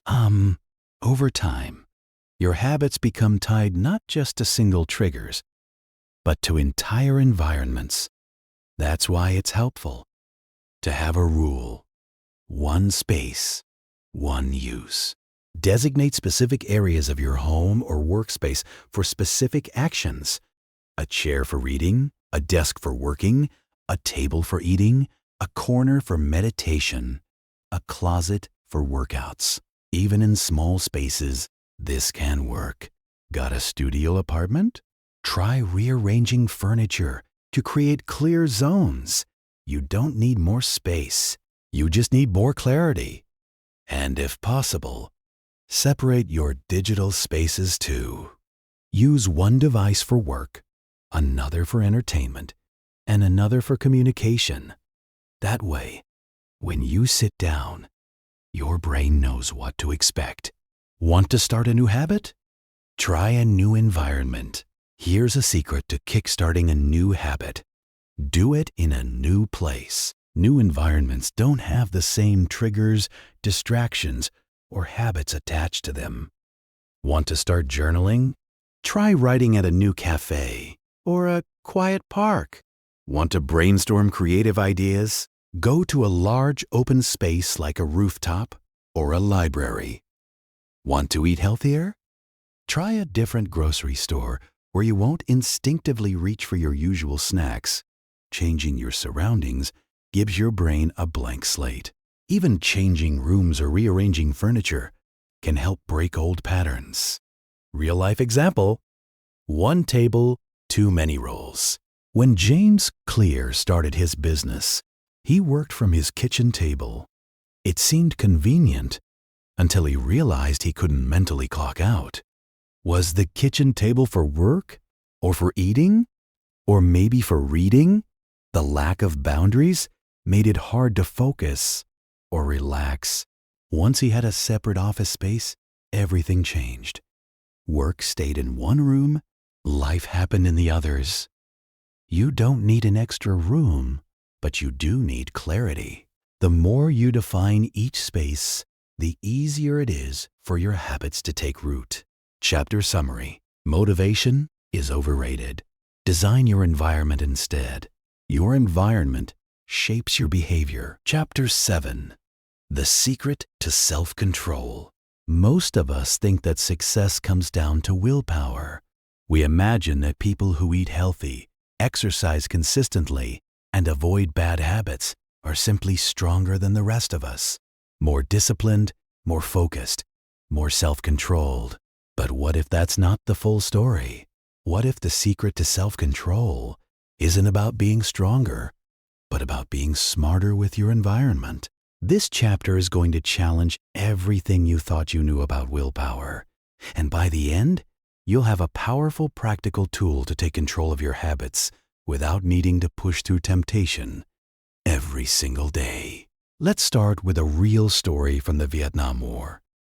Section 1: a shocking discovery. In Vietnam, in 1971, as the Vietnam War dragged on, 2 U.S. congressmen, Robert Steele and Morgan Murphy, went overseas to visit American troops. What they discovered shocked the nation. Over 15% of soldiers were addicted to heroin, and about 35% had tried it. That's not just a small issue. It was a full-blown crisis. Naturally, this sparked serious concern back home. The U.S. government quickly set up a task force to investigate and respond. President Nixon even launched the Special Action Office of Drug Abuse Prevention. Researchers were assigned to monitor these addicted soldiers, especially as they returned home. The big fear that America would face a heroin epidemic among veterans. But what happened next turned that fear on its head. According to lead researcher Lee Robbins, only 5% of those soldiers became re-addicted within a year. And even 3 years later, just 12% had relapsed. Wait, what? These were soldiers who were addicted to one of the most powerful drugs in existence. And yet, once they came home, 8 out of 10 kicked the habit almost instantly. No rehab, no years of therapy, no grueling withdrawal, just gone. So, how is that possible? Section 2 environment changes everything. In Vietnam, soldiers were surrounded by constant triggers. Heroin was easy to get. They were under extreme stress. Many of their fellow soldiers used it, and they were far from home in an unfamiliar and hostile environment. It wasn't just the drug, it was the context. The environment was practically begging them to use. But back home, all those cues were gone. No battlefield stress, no heroin-using buddies, no drug dealers around the corner. Without those environmental triggers, the craving disappeared. This finding was groundbreaking. At the time, addiction was seen as a moral failing, a permanent character flaw. But Robbins showed something different. Change the environment, and the habit often disappears. Compare that to a typical person who goes through addiction rehab. They might spend 30 days in a clean, trigger-free clinic, but then return home to the same stress, the same friends, and the same routines. And what happens? In most cases, 90% of them relapse. The difference isn't willpower, it's the environment. Section 3. The truth about disciplined people. This brings us to a major truth. People who seem to have the most self-control are usually the ones who need to use it the least. Think about that for a moment. They're not constantly resisting temptation or flexing their willpower like a muscle. Instead, they set up their lives in a way where temptation rarely shows up. They're not better people. They just have fewer bad choices available. It's like trying to eat healthy. If your kitchen is full of chips, soda, and frozen pizza, then every day becomes a battle. But if all you've got is fruits, veggies, and lean protein, there's nothing to resist. Want to watch less Netflix? Cancel your subscription or sign out of your account. Want to scroll less on social media? Delete the app from your phone. This isn't about being more disciplined. It's about designing your environment so you don't have to fight the same battle over and over again. Because in the long run, your environment will always win. Section 4. How habits stick around even after you quit. Let's get a little deeper into how habits actually work. Here's a quick story. A therapist named Patty Olas in Austin used to smoke regularly when she rode horses with a friend. Eventually, she quit smoking and didn't touch a cigarette for years. Then, one day, decades later, she got on a horse again, and out of nowhere, she craved a cigarette. Why? Because the cue was still buried in her brain. Riding a horse had become linked with smoking. And even though the habit had been dormant, it hadn't been erased. This is how habits work. Once formed, they can be triggered again by the right cue. A smell, a sound, a location, even a feeling. You can quit a habit, but you don't erase it. That's why resisting temptation isn't a reliable long-term strategy. The craving will always come back if the cue is still present. Section 5. Why shame and willpower don't work. This is why so many strategies backfire, especially ones based on shame, fear, or guilt. When we show obese people scary weight loss presentations, they feel stressed, and stress often leads to overeating. When we show smokers black lungs, they get anxious, and anxiety is one of their biggest triggers to smoke. This is called cue-induced wanting. Something in the environment, an image, a sound, a memory, triggers the urge before we even realize what's happening. In fact, studies have shown that just flashing a picture of cocaine in front of addicts for 33 milliseconds too fast for the conscious mind to register activates the brain's craving center. That's the power of cues. You don't need to think about the habit. Your brain is already on autopilot. Section 6. Break the cue. Break the habit. So, how do we use this knowledge? If cues are what trigger bad habits, then the best way to break a bad habit is to remove the cue. Not just avoid it, eliminate it. Make it invisible. Let's look at a few examples. If your phone keeps distracting you, leave it in another room while you work. If social media makes you feel jealous or inadequate, unfollow or mute those accounts. If watching TV keeps you from sleeping on time, move the TV out of your bedroom. If you keep overspending on gadgets, stop reading tech blogs and YouTube reviews. If you're playing too many video games, unplug the console and store it in a drawer. These small shifts can make a massive difference. This is the inversion of the first law of behavior change. Instead of make it obvious, you make it invisible. And often when the cue disappears, the craving follows. Section 7. The real secret to self-control. Let's wrap this up with one big idea. Self-control is a short-term strategy. Environment design is a long-term solution. You can grit your teeth and say no once, maybe twice. But if you have to do that every day, fighting the same urge again and again, you're going to burn out. Instead of trying to become a superhero with infinite willpower, use your energy to design a better environment. Make good habits obvious. Make bad habits invisible. You don't have to be perfect. You just have to make the right choice easier and the wrong choice harder. That's the real secret to self-control. Chapter Summary. The Secret to Self-Control.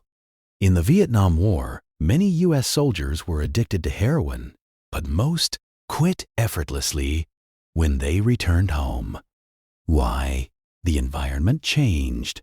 Habits are triggered by cues in your surroundings. Change the cues, and you can often change the behavior.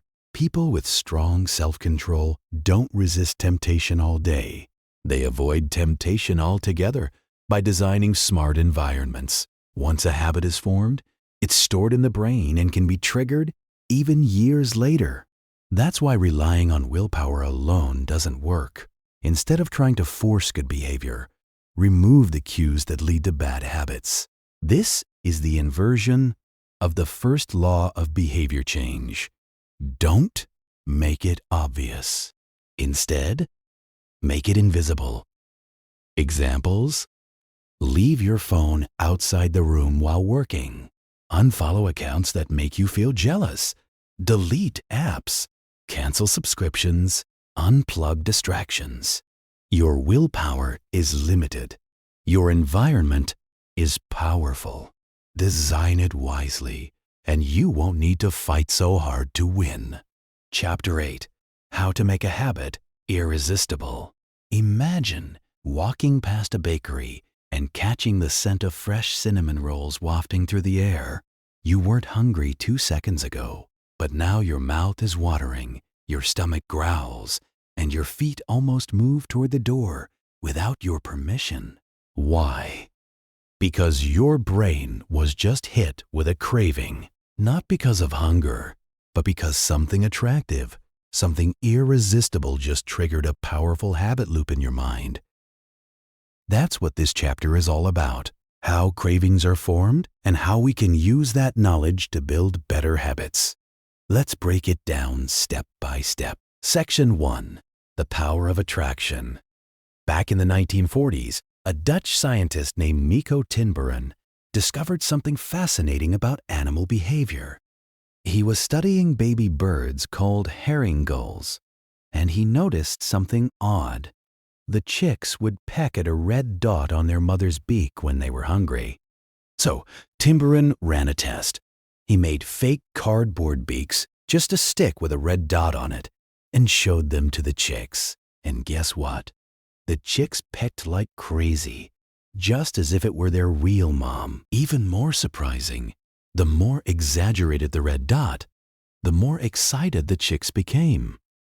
When Tinbergen made a fake beak with 3 big red dots, the chicks went wild. This wasn't just about birds. Timber and other scientists found the same thing in geese, frogs, and fish. They called these exaggerated signals supernormal stimuli, things that are even more stimulating than the real thing. Fast forward to today, and we humans are still falling for supernormal stimuli all the time. Section 2. Supernormal stimuli in modern life. Let's talk about food. In the wild, salt, sugar, and fat were rare and valuable. Our ancestors would jump at any chance to eat them because their survival depended on it. But now they're everywhere. Chips, cookies, soda, fast food. These things are packed with the exact ingredients our brains are wired to love. But they're also engineered to be even more appealing than natural food. This is no accident. Food scientists work to find the perfect bliss point. The exact mix of sugar, salt, and fat that lights up your brain's reward centers like a Christmas tree. Take potato chips, for example. They're crispy on the outside, soft on the inside, salty, and perfectly crunchy. Or think of an Oreo. Crunchy cookie on the outside, smooth, sweet filling in the middle. That mix of textures and flavors, that's called dynamic contrast, and it makes processed foods incredibly addictive. These foods don't just taste good, they're irresistible. Your brain treats them like gold, and you want more. This same idea applies far beyond food. Social media gives you more compliments and attention in 10 minutes than you'd get all day in real life. Porn delivers endless novelty and stimulation that reality just can't match. Video games offer rewards, achievements, and adventure in a tighter, more satisfying loop than life ever could. Ads show ideal people in ideal lighting with perfect smiles. None of it real-like, but all of it designed to trigger desire. These are the supernormal stimuli of the modern world, and they shape our habits, both good and bad. Section 3. Why some habits stick and others don't. So, what's really happening when a habit takes hold? The answer lies in dopamine, the brain's craving chemical. We used to think dopamine was only about pleasure, but we now know it plays a much bigger role. It drives your desire to act. Let's take a simple example. If you're scrolling through Instagram and see a delicious burger, you might get a little dopamine spike. Not because you're eating the burger, but because your brain is saying, "That looks good. Let's get it." Dopamine isn't just triggered when you get a reward. It spikes in anticipation of one. That's what gives you the energy and motivation to act. In one famous experiment, Scientists blocked dopamine in rats. The rats stopped eating, stopped drinking, and eventually died. Even if you gave them food, they didn't want it. Their ability to enjoy things was still there, but they had lost all desire to pursue anything. Then scientists tried the opposite.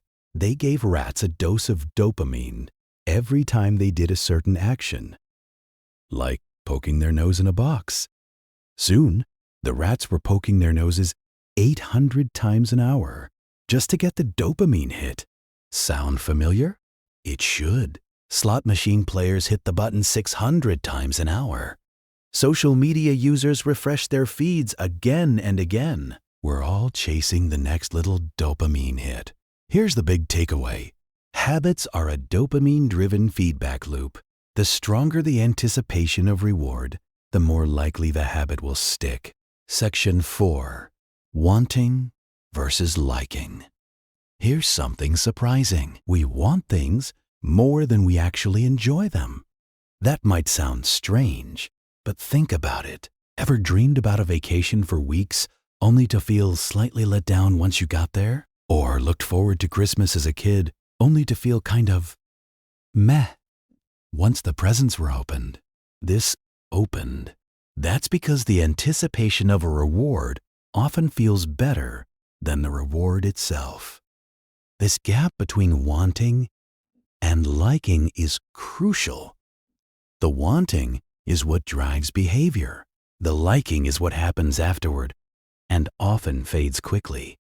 Your brain is wired with much more space and energy devoted to wanting than to liking. That's why we scroll endlessly through our phones, chase goals, and crave things even if we don't always enjoy them as much as we expect. Understanding this helps us build better habits. If we want habits to stick, we have to make them attractive. Make ourselves want to do them.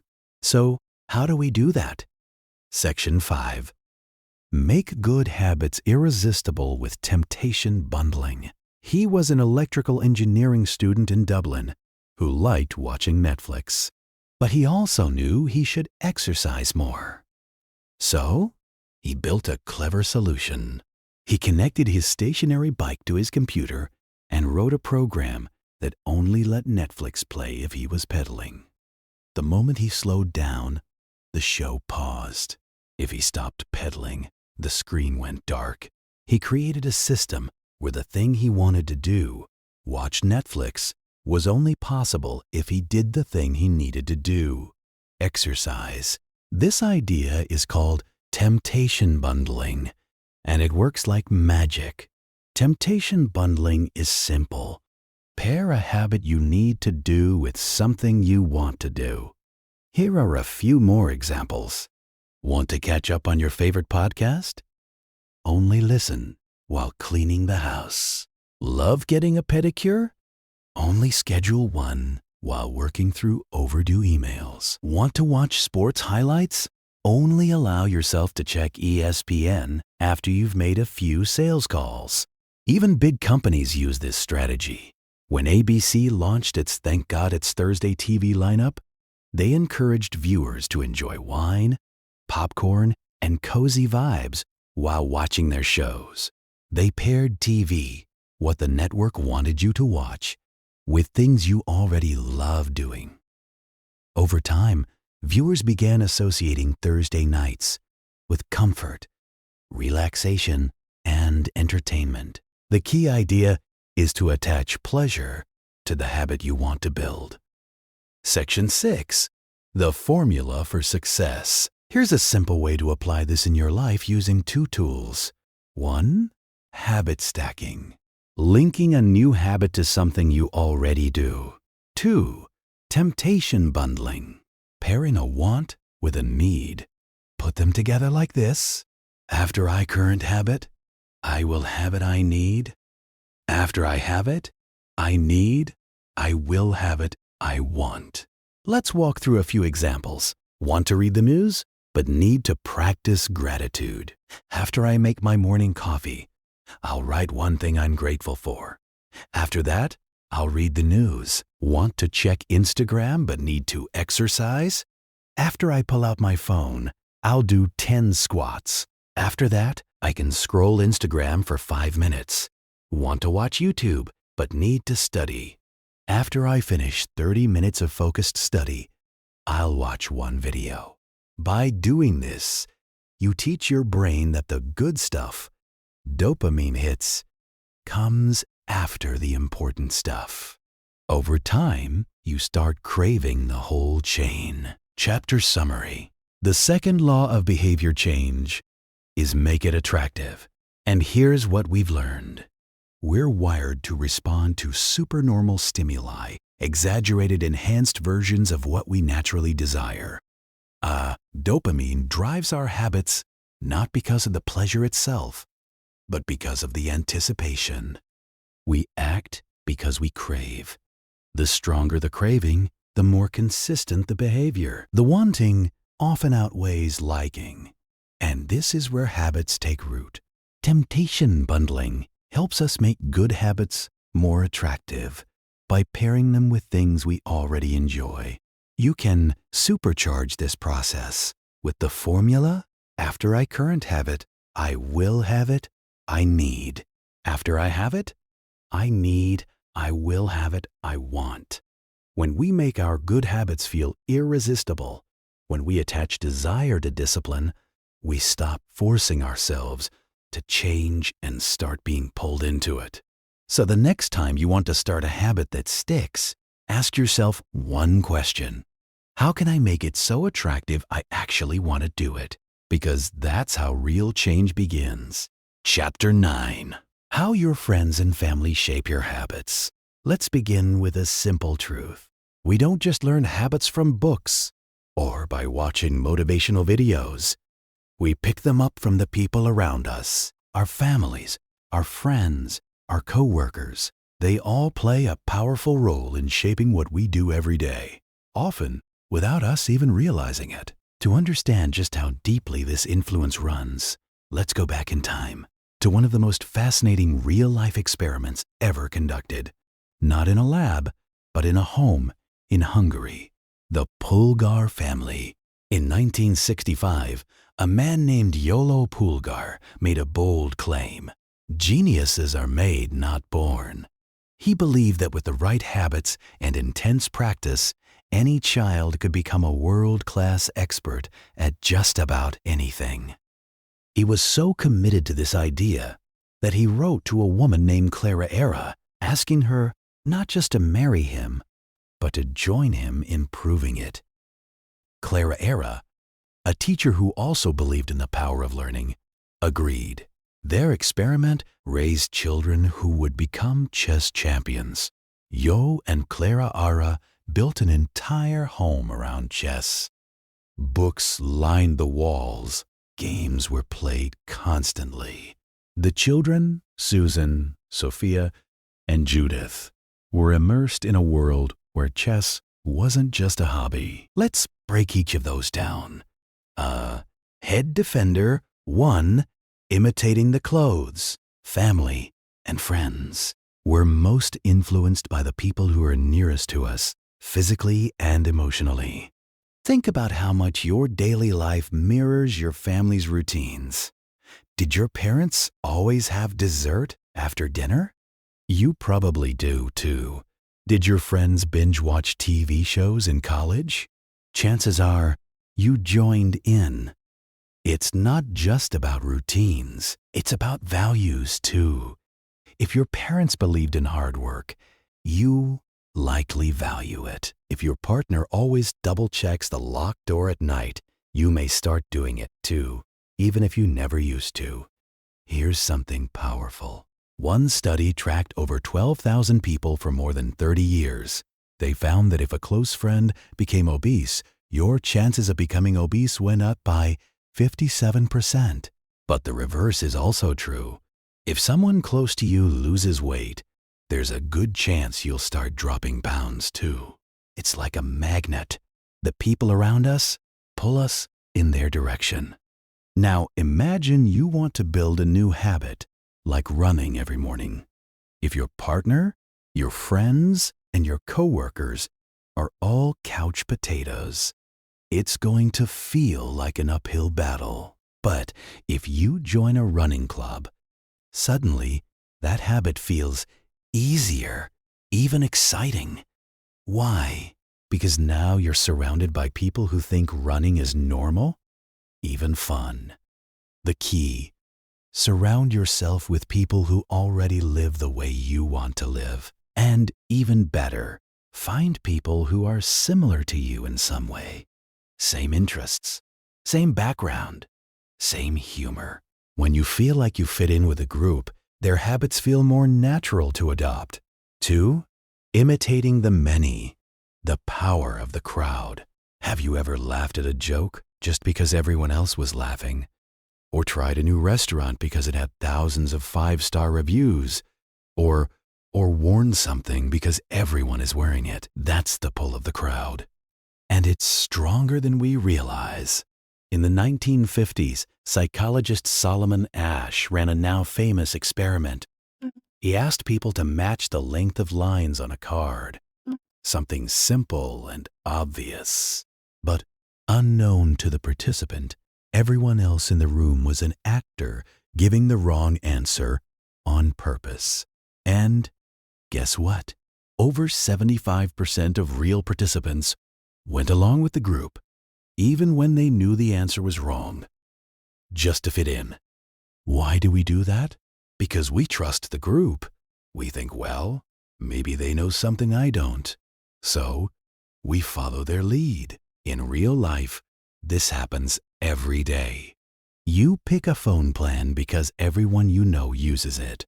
You start using phrases you hear on social media. You get your news from the same places your friends do. We don't even realize we're doing it. Now, this isn't always a bad thing. Social proof can lead us to smart decisions like trusting a well-read doctor or avoiding a shady restaurant. But it also means that if your group has bad habits, overeating, gossiping, skipping workouts, you'll likely adopt those too, even if they go against your goals. So again, the solution is simple but powerful. Choose your tribe wisely when being healthy, creative, kind, or focused is what your group does. Those habits become your habits too. Imitating the powerful, following status. We admire successful people, whether it's athletes, entrepreneurs, influencers, or even local leaders. We pay attention to those who seem to have it all figured out. Why? Because for most of human history, those with status had more resources, better chances of survival, and greater opportunities. Admiring them and mimicking their behavior helped us climb the ladder. Today, we still imitate the successful. You might copy how your boss communicates, or the way a best-selling author writes, or how your favorite athlete trains. And that's not a bad thing if it inspires you to level up your own life. We're drawn to behaviors that give us recognition, whether it's being praised for losing weight, admired for building a business, or complimented on your cooking. Those external signals push us to keep going. But it's not just about standing out. It's also about not being judged. We clean up when guests come over. We dress up for events. We hold back certain behaviors, not necessarily because we want to, but because we want to be seen in a certain way. So, what does this mean for your habits? If you want a habit to stick, find a way to connect it to your identity and to the identity you want to be seen as. Want to be a great writer? Hang out with other writers. Want to get fit? Surround yourself with people who take fitness seriously. Want to start a business? Learn from entrepreneurs you admire. When the people you look up to value the same habits you want to build, you're far more likely to succeed, turning social influence into a tool. The takeaway here isn't to avoid social influence. It's to use it intentionally. Here's how. 1. Audit your environment. Who are you spending the most time with? What are their habits? What do they consider normal? 2.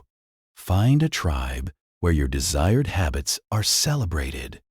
If you want to be healthier, join a fitness group. If you want to write more, join a writing club. Habits are easier when they help you belong.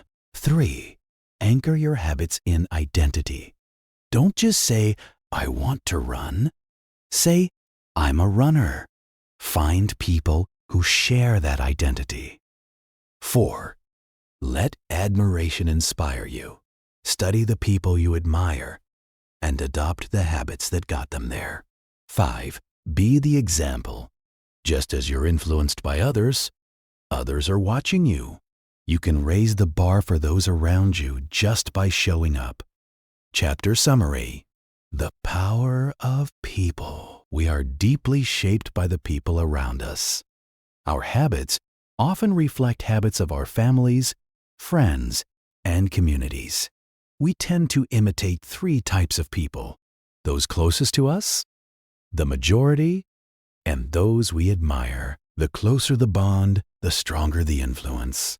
Your partner, best friends, and close coworkers shape your behavior daily. We follow the crowd, even when it leads us away from what we know is right. Belonging often feels more important than being correct. We copy high-status individuals because we want respect, success, and recognition. If you want better habits, join groups where those habits are the norm and where you already feel a sense of connection. Habits that help you belong are easier to build. Habits that boost your identity are easier to keep. In the end, behavior change is not just about willpower. It's about community. Choose your people carefully, and you'll find your habits naturally falling into place. Chapter 10. How to find and fix the causes of your bad habits.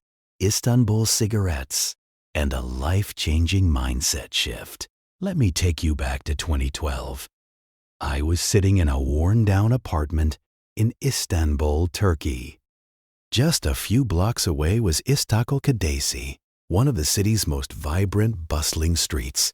I was there with a small group of friends, including my unofficial guide, Mike, a guy from Maine who had been living in Turkey for 5 years. That night, I found myself at dinner with Mike and a few of his Turkish friends. Out of the 7 of us, I was the only one who hadn't smoked at least a pack of cigarettes a day at some point in life. I asked one of them how he started. He shrugged and said, "Friends, it always starts with your friends." What fascinated me most wasn't how they started smoking, but how many of them had quit. Half of them had successfully kicked the habit. Mike credited his success to a book, Alan Carr's Easy Way to Stop Smoking. "It frees you from the mental trap," he said. "It reminds you that you don't actually enjoy smoking. You're not giving up anything. You're gaining health, money, and self-respect." That book had a powerful approach. Instead of trying to overpower the craving with willpower, it helped reframe the whole act. It taught smokers to see smoking not as a pleasure, but as a problem. What was once seen as a stress reliever suddenly looked more like a poison. The mindset changed, and so did the behavior. That's what today's chapter is all about, where bad habits begin. Understanding the root. Every habit starts with a craving, but here's the key. There's always something deeper underneath it. Let's say you think, I want tacos. Okay, great, but what's behind that? Maybe you're hungry. Maybe it's comfort food. Maybe it reminds you of family or gives you something to look forward to at the end of the day. That taco isn't just about the taco. It's about solving a deeper, older human need. Here are some of those universal human motives: to save energy, to stay safe and survive, to feel loved and connected, to belong, to reduce stress or uncertainty, to gain status or approval. Now, let's look at some common modern-day habits and the old motives behind them. Checking Instagram. That's about social approval. Playing video games, it's a quick path to feeling accomplished and powerful. Scrolling Google endlessly, that's your brain trying to reduce uncertainty. Swiping on dating apps, searching for love and connection. Your habits are modern answers to ancient problems. They don't come from nowhere. They're your brain's best guesses at how to get what it wants. But sometimes your brain picks a poor solution and you get stuck in a loop. Shosh predicting behavior, the invisible force behind every habit. Here's a powerful truth. We think we're reacting to life, but most of the time we're predicting. Our brains are prediction machines. They see a cue and instantly guess what's coming next and how we should respond. Example, QQ. You see? The stove is hot. Prediction. Touching it will burn. Action. Don't touch. Here's another one. Q. You're bored at work. Prediction. Checking Instagram will give you a little dopamine boost. Action. You pick up your phone. And here's where habits really take root. If your brain predicts that something will help you feel better and it works, you start craving it. The cue doesn't just trigger the action. It triggers an emotional forecast. These forecasts become feelings. And feelings are powerful. They're the bridge between thoughts and actions. If you feel anxious, you might predict that smoking a cigarette will calm you down, even if it won't. If you feel lonely, your brain may predict that scrolling through Facebook will help, even if it makes you feel worse later. Craving equals a desire to change your internal state. At its core, a craving is the feeling that something is off. Something's missing. You're not where you want to be, mentally, emotionally, physically. So, your brain says, let's fix that. You don't binge eat chips because you just love chips. You do it because deep down, you want to feel different than you do right now. Maybe less bored, less anxious, less lonely. Desire is the gap between where you are now and where you want to be. That gap is what motivates action. Even the smallest habits, checking your phone, biting your nails, scrolling YouTube, are your brain's way of trying to fix something inside. Rewiring your mind. Make bad habits unattractive. So, how do you stop a bad habit? The most powerful way isn't just through discipline or restriction. It's by changing what you associate with the habit. Take that cigarette example. What if instead of seeing it as a relief, you see it as a chain around your neck? What if you truly believe it's stealing your freedom, not giving it? That's the inversion of the second law of behavior change. Motion versus action. A subtle but critical difference. This story hits on something so many of us struggle with, confusing motion with action. Motion feels productive. It looks like you're doing something. You plan, strategize, make lists, read books, research apps. It's comfortable. It makes you feel smart and prepared. But action, that's the real game changer. Let's say you want to get in shape. You read articles about fitness, follow workout influencers, maybe even talk to a personal trainer. That's motion. But unless you lace up your shoes and hit the gym, you're not actually moving the needle. Motion is preparation. Action is execution. Think of it this way. Writing down 10 meal prep ideas is motion.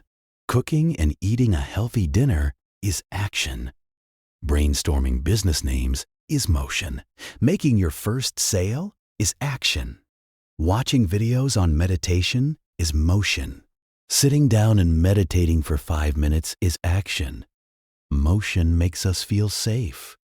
Action makes us feel vulnerable because it comes with the risk of failure. That's why we often avoid it. We want progress without exposure, growth without discomfort. But if you want to change your life, You have to move past motion and step into action. Why we love to plan, but struggle to start? Most of us don't fear hard work. We fear getting it wrong. Planning lets us pretend we're being productive without the possibility of failing. It gives us a false sense of progress. You can spend hours refining your resume, designing your website, or organizing your office and still be no closer to your goal. The truth, you don't need the perfect plan. You just need to start. Perfection is often procrastination in disguise. A good plan executed now is better than a perfect plan executed never. Mastery begins with reps, not perfection. Here's the real kicker. If you want to build a habit or master a skill, the most important thing you can do is just start doing it over and over. You don't need to know everything about the gym before your first workout. You don't need to understand every nutrition detail before you cook your first healthy meal. You don't need a 1-0-step morning routine before waking up on time tomorrow. You need repetition, not perfection.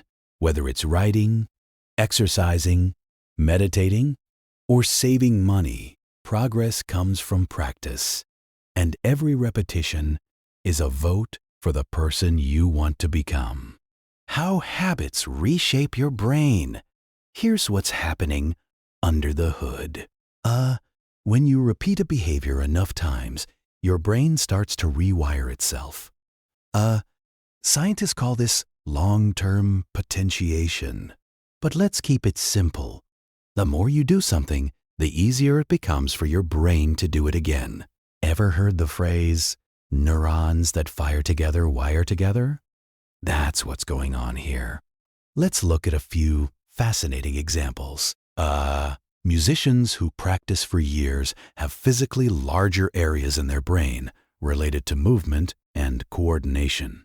Mathematicians show more gray matter in the regions tied to calculation and logic. Taxi drivers in London have a bigger hippocampus, the part of the brain responsible for navigation and memory. Their brains actually changed shape based on what they practiced repeatedly. Just like your muscles grow when you lift weights, your brain adapts when you repeat a behavior. And when you stop, those brain areas shrink.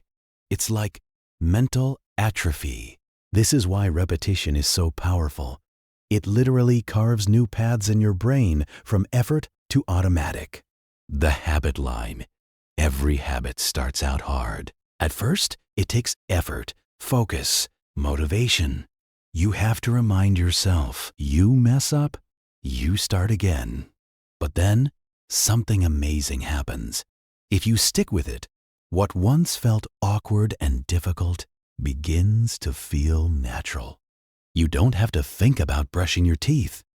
You just do it. You don't need motivation to drive to work. It's automatic. This transition is called automaticity. The moment when a behavior becomes second nature. Researchers have tracked this process by measuring how easy a habit feels after many repetitions. Unsurprisingly, the more times a person repeats the habit, the more automatic it becomes. Here's the point. It's not about how many days you've been doing it. It's about how many times. That's why the question shouldn't be, how long does it take to build a habit? But rather, how many reps does it take? Time doesn't build habits. Repetition does. Real talk. What this means for you. You want to become a runner. Don't wait for the perfect weather or the best shoes. Go for a short jog today. You want to write a book? Stop outlining chapters and write a rough paragraph right now. You want to start a YouTube channel? Forget the fancy gear. Record a video on your phone today and upload it. Then do it again tomorrow. Start small. Show up. Get your reps in. The first time will be clunky. The second time will still feel weird. But the 10th, The 20th, that's when the magic starts. Every time you show up, you build momentum. You send a signal to your brain. This is who I am now. And eventually, it becomes true. You don't have to be perfect. You just have to keep going. Look, this chapter isn't about being flawless. It's about being consistent. It's about showing up again and again. You don't have to sprint. You don't have to get it right every time. You just have to keep moving forward. That's why the chapter is called Walk Slowly, but Never Backward. They take more energy, so we put them off. This chapter is about flipping that script. Instead of trying to force good habits through sheer willpower, let's make them easy. So easy they become automatic. Chash, why we naturally choose the easy way. Here's a fascinating example from history. In his book, Guns, Germs, and Steel, Jared Diamond explains how the shape of continents influenced the spread of farming. Sounds random, right? But stick with me. The landmass of Europe and Asia runs mostly east to west, while North and South America run north to south. Why does this matter? Because crops spread faster across places with similar climates. East to west, you get similar sunlight seasons and rainfall. So farmers in Asia and Europe could plant the same crops across thousands of miles. But north to south, that's trickier. Try growing bananas in Canada. This meant farming and later technology spread faster across Europe and Asia. People built communities, developed tools, and advanced quicker. All because the path of least resistance was available. The land itself made progress easier. In the same way, our habits grow faster when the environment supports them. Chahash, the secret to building lasting habits. Let's get real. Motivation is unreliable. One day you're pumped to go for a run. The next day, you just want to stay in bed. Here's the truth. Successful people don't rely on motivation. They rely on systems. And one of the best systems is designing your life around ease. When a habit is easy to do, you're more likely to do it, even when you're tired, stressed, or just not feeling it. The law of least effort says that we'll naturally choose the easiest option available. So, if the healthy choice becomes the easiest one, you win. Imagine this. You want to start doing push-ups every day. You could aim for 100 push-ups. Sounds impressive until you burn out after 3 days. Or you could start with just 1 push-up a day. That sounds almost too easy, but it works. Why? Because it removes resistance. Once you're on the floor doing 1 push-up, chances are you'll do a few more. And even if you don't, you've still succeeded. You showed up. You kept the chain alive. Small, easy actions are the gateway to massive change. The power of reducing friction. Think about a garden hose that's bent. The water still flows, but it's weak. You have 2 options.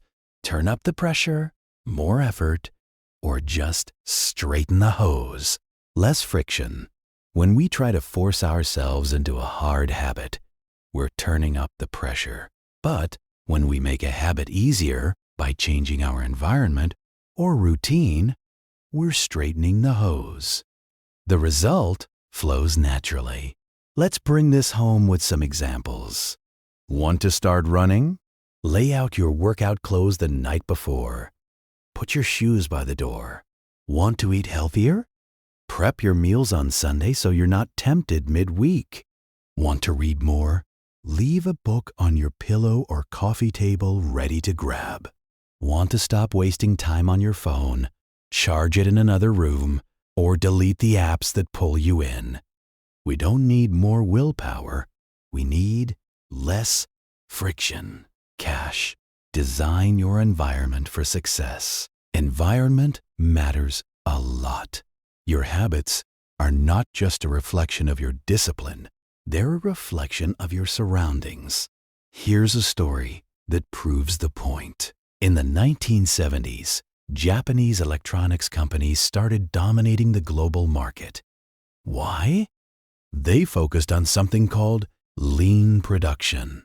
They streamlined every process, redesigned workspaces, and removed wasted motion. Workers didn't have to reach awkwardly for tools. Everything was in the right place. This tiny change led to massive results. Japanese TVs were 5 times more reliable than American ones. By 1979, it took American workers 3 times as long to build a set. What happened here? They made things easier, and by doing so, they beat the competition. This concept works in your life too. When your environment supports your goals, you don't have to fight yourself to do the right thing. It just happens. Make good habits easy and bad habits hard. Let's say you want to stop watching so much TV. You could rely on willpower, or you could increase the friction. Unplug the TV after each use, put the remote in a drawer, or go extreme. Move the TV to another room. Suddenly, it's not as easy to mindlessly flop on the couch and binge a show. On the flip side, make good habits easier. Want to work out? Set your clothes and gym bag out the night before. Want to drink more water? Fill a bottle and keep it on your desk. Want to write more? Keep your notebook or laptop in a clear, clean space where you won't get distracted. A little setup goes a long way. Prime your space like a pro. Let's talk about a guy named Oswald Knuckles. He's an IT developer from Mississippi with a brilliant habit strategy called resetting the room. After he watches TV, he puts the remote back, fluffs the pillows, folds the blanket. When he leaves the car, he throws out the trash. When he showers, he wipes the toilet while the water heats up. Why? Because he's not just cleaning up, he's prepping the space for next time. That's genius. When everything is in place, future actions become effortless. He doesn't rely on motivation. He makes life flow. As Oswald says, people think I work hard, but I'm actually really lazy. I'm just proactively lazy. That's what we want. Proactive laziness. Set yourself up once, and the payoff continues over and over. Real-life examples of priming. Here are simple ways you can reset the room in your own life. Want to cook more? Chop veggies in advance and keep healthy ingredients within reach. Want to sketch or journal? Keep your tools visible and accessible, not buried in a drawer. Want to spend quality time with your partner? Leave your phone in another room during dinner. Want to write that book? Keep a notebook open on your desk, ready for your thoughts. Every action you take to make your good habit easier increases your odds of success. You can also do the reverse. Want to eat less junk food? Don't bring into the house. Want to scroll less on social media? Delete the app or log out and make the password complicated. Friction works both ways. Use it to your advantage. Stack the deck in your favor. We all have tough days. Days when we're tired, overwhelmed, or just not in the mood. That's when friction really matters. If a habit is easy, we'll do it even on the hard days. If it's hard, we'll skip it even on the good days. So don't count on being motivated all the time. Instead, stack the deck in your favor.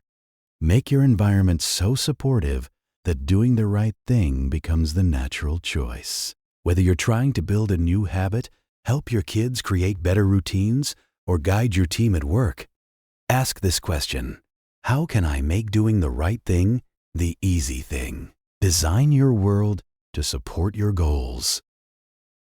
Chapter Summary: The Law of Least Effort. Let's wrap it up with some key takeaways.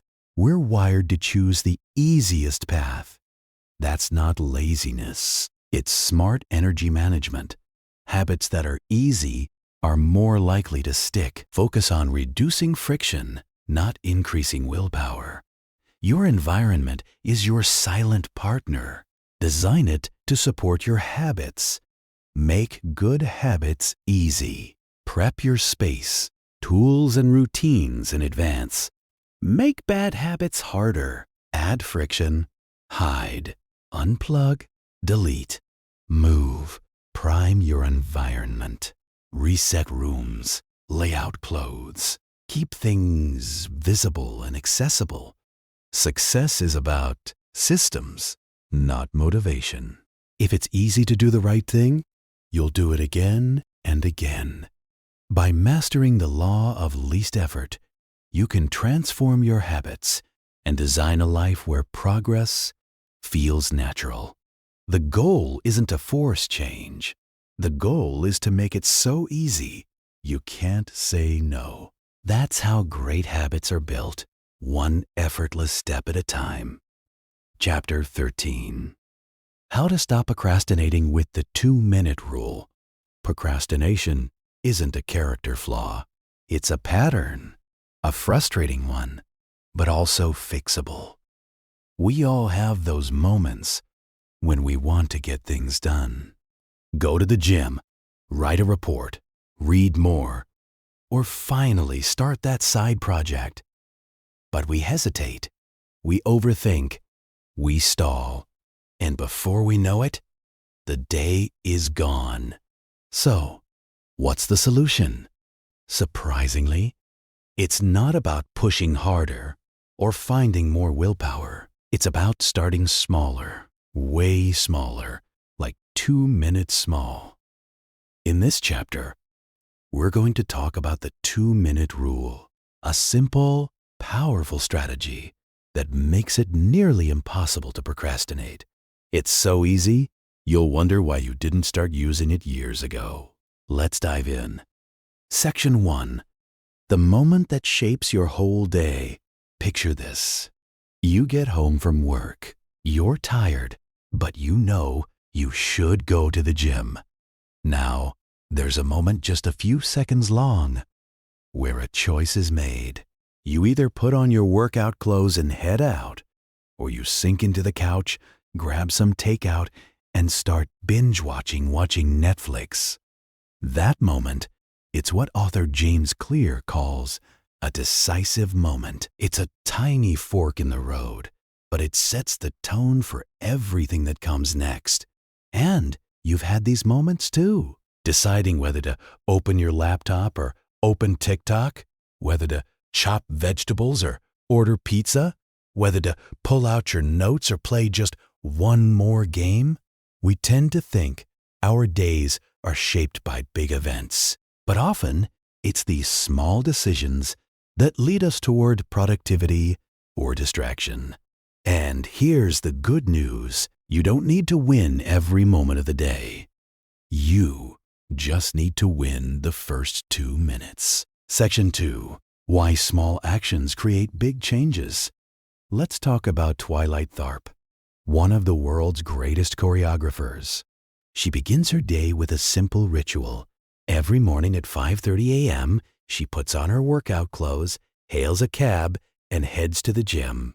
Here's the catch. The habit isn't the workout. It's hailing the cab. That one action locks everything else into place. This is how habits really work. They act like entry ramps to a highway. Once you're on the ramp, it's easy to keep driving.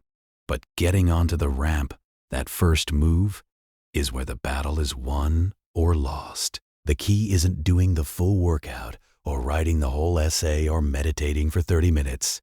The key is starting in a way that's so small, it's almost effortless. That's where the 2-minute rule comes in. Section 3. The 2-minute rule. Make it too easy to fail. Here's the rule. When you start a new habit, It should take less than 2 minutes to do.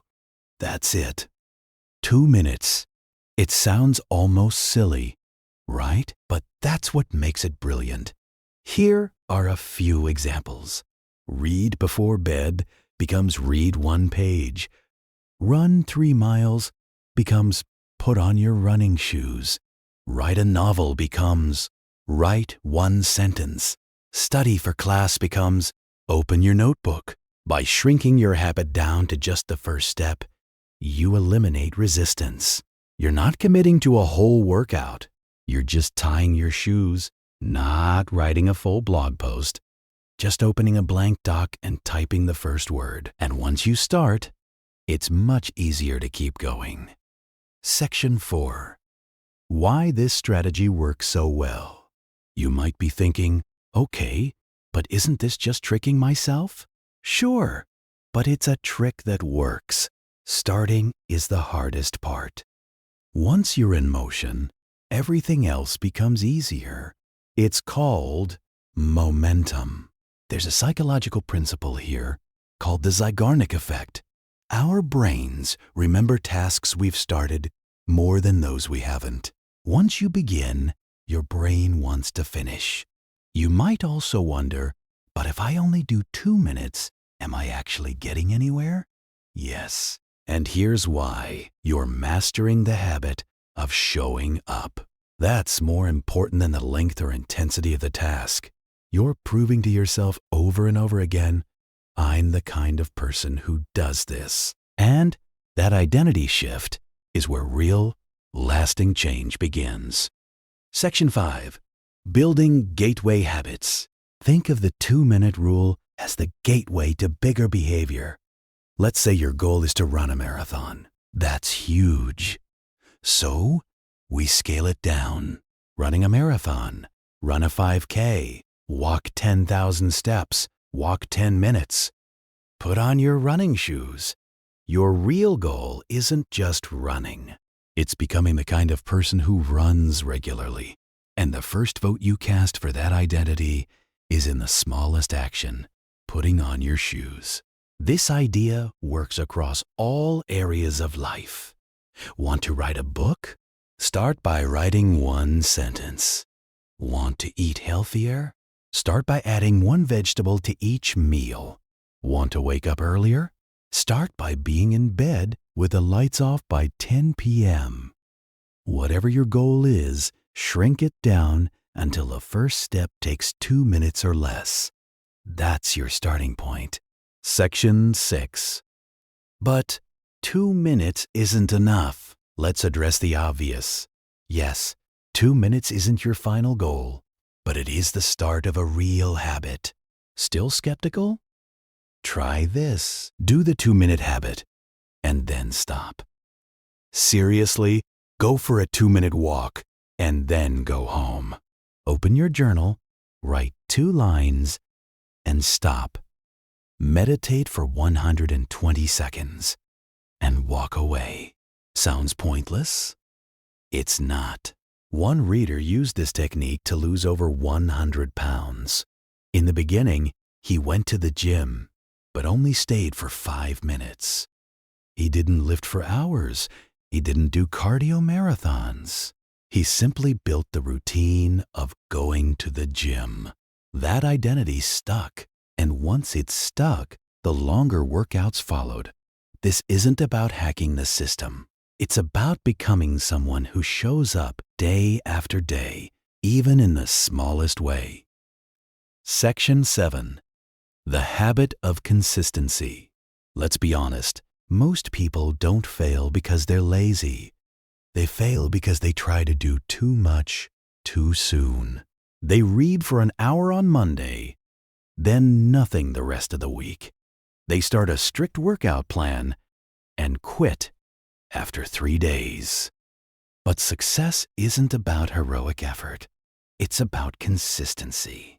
If you can just show up, just do 2 minutes, you're building something far more powerful than a streak. You're building trust in yourself. And once that trust is built, scaling up becomes natural. You can always do more later, but first you need to standardize, before you optimize. Section 8. Habit shaping. Growing your routine over time. Once the 2-minute version is locked in, you can build on it through something called habit shaping. Here's how that might look for different goals. Becoming an early riser. Phase 1, be home by 10 p.m. Phase 2, all screens off by 10 p.m. Phase 3, in bed by 10 p.m. Phase 4, lights out by 10 p.m. Phase 5, wake up at 6 a.m., becoming vegan.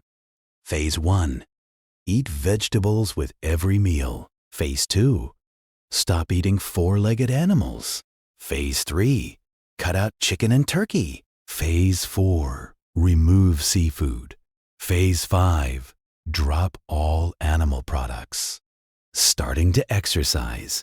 Phase 1, change into workout clothes. Phase 2, step outside for a walk. Phase 3, go to the gym. Stay 5 minutes. Phase 4, exercise 15 minutes a week. Phase 5, exercise 3 times a week. Every big goal can start with a 2-minute version. You don't need to leap. You need to step over and over again. Chapter summary. Habits may take seconds to start, but they can shape hours of your day. Decisive moments, tiny choices like putting on shoes or opening a notebook are often what determines success or procrastination. The 2-minute rule helps you stop procrastinating by making habits too easy to skip. Start every habit with a version that takes less than 2 minutes. Showing up every day, even for 2 minutes, builds identity and momentum. Once the habit is solid, you can scale it up with habit shaping. Consistency beats intensity. Start small. Start now. The 2-minute rule isn't just a productivity trick. It's a mindset shift. It's how you go from being someone who wants to change to someone who does. You don't need to be perfect. You just need to start, and 2 minutes is all it takes. Chapter 14. Make good habits inevitable and bad habits impossible. Let's start with a story from the 1830s that's both funny and inspiring. Victor Hugo, the famous French writer, had a serious procrastination problem. He had promised his publisher a new book, but instead of writing, he spent a year entertaining guests, chasing side projects, and doing everything except writing. Frustrated, his publisher gave him a tough deadline. Finish the book in less than 6 months. What Hugo did next was extreme, but genius. He gathered up all his clothes and locked them away in a chest. Yup, he had his assistant hide every last stitch of clothing, leaving him with nothing but a big shawl. Without proper clothes, he couldn't go out. No more socializing, no more distractions, just him, his desk, and his words. And it worked. Trapped inside, with no other options, Hugo wrote like his life depended on it. He finished The Hunchback of Notre Dame 2 weeks before the deadline. That, my friends, is a powerful example of what psychologists call a commitment device. A decision you make now that locks in that better behavior for the future. Section 1. What is a commitment device? A commitment device is like a future trap, but in a good way. You set something up in the present to make sure your future self sticks to the plan. Think of it as preloading your motivation. You're creating a situation where doing the right thing is easier and doing the wrong thing is harder. Victor Hugo made writing inevitable by making procrastination impossible. He didn't rely on willpower. He redesigned his environment. Here are some more modern examples. Want to avoid overeating? Buy snacks in single-serve packs instead of family-sized bags. Trying to stop gambling? Some people actually sign up to be banned from casinos or betting websites. Want to lose weight? Some athletes leave their wallets at home so they can't buy fast food. One friend of mine, an expert on habits, plugs his internet router into a timer at exactly 10 p.m. The power shuts off. No more late-night browsing. Time for bed. These simple tools, timers, packaging, hiding your clothes, can give you an edge when motivation runs out. Because let's face it, motivation always fades. But a smart setup that sticks around. Why commitment devices work. Think about how habits usually go wrong. You start strong. You plan to eat healthy, go to the gym, save money. But then temptation hits, and it's so easy to give in. Commitment devices protect you from those weak moments. It's like placing a moat around your bad habits. They don't stop you from doing the wrong thing completely, but they make it annoying, costly, or inconvenient. That's the magic. Want to read more and scroll less? Delete social media apps off your phone. Make them accessible only on your laptop. Want to eat less at restaurants? Ask the waiter to box up half your meal before it hits the table. Want to work out more? Pay for fitness classes in advance. You're less likely to skip when it's already paid for. The more effort it takes to break a good habit, the more likely you are to stick with it.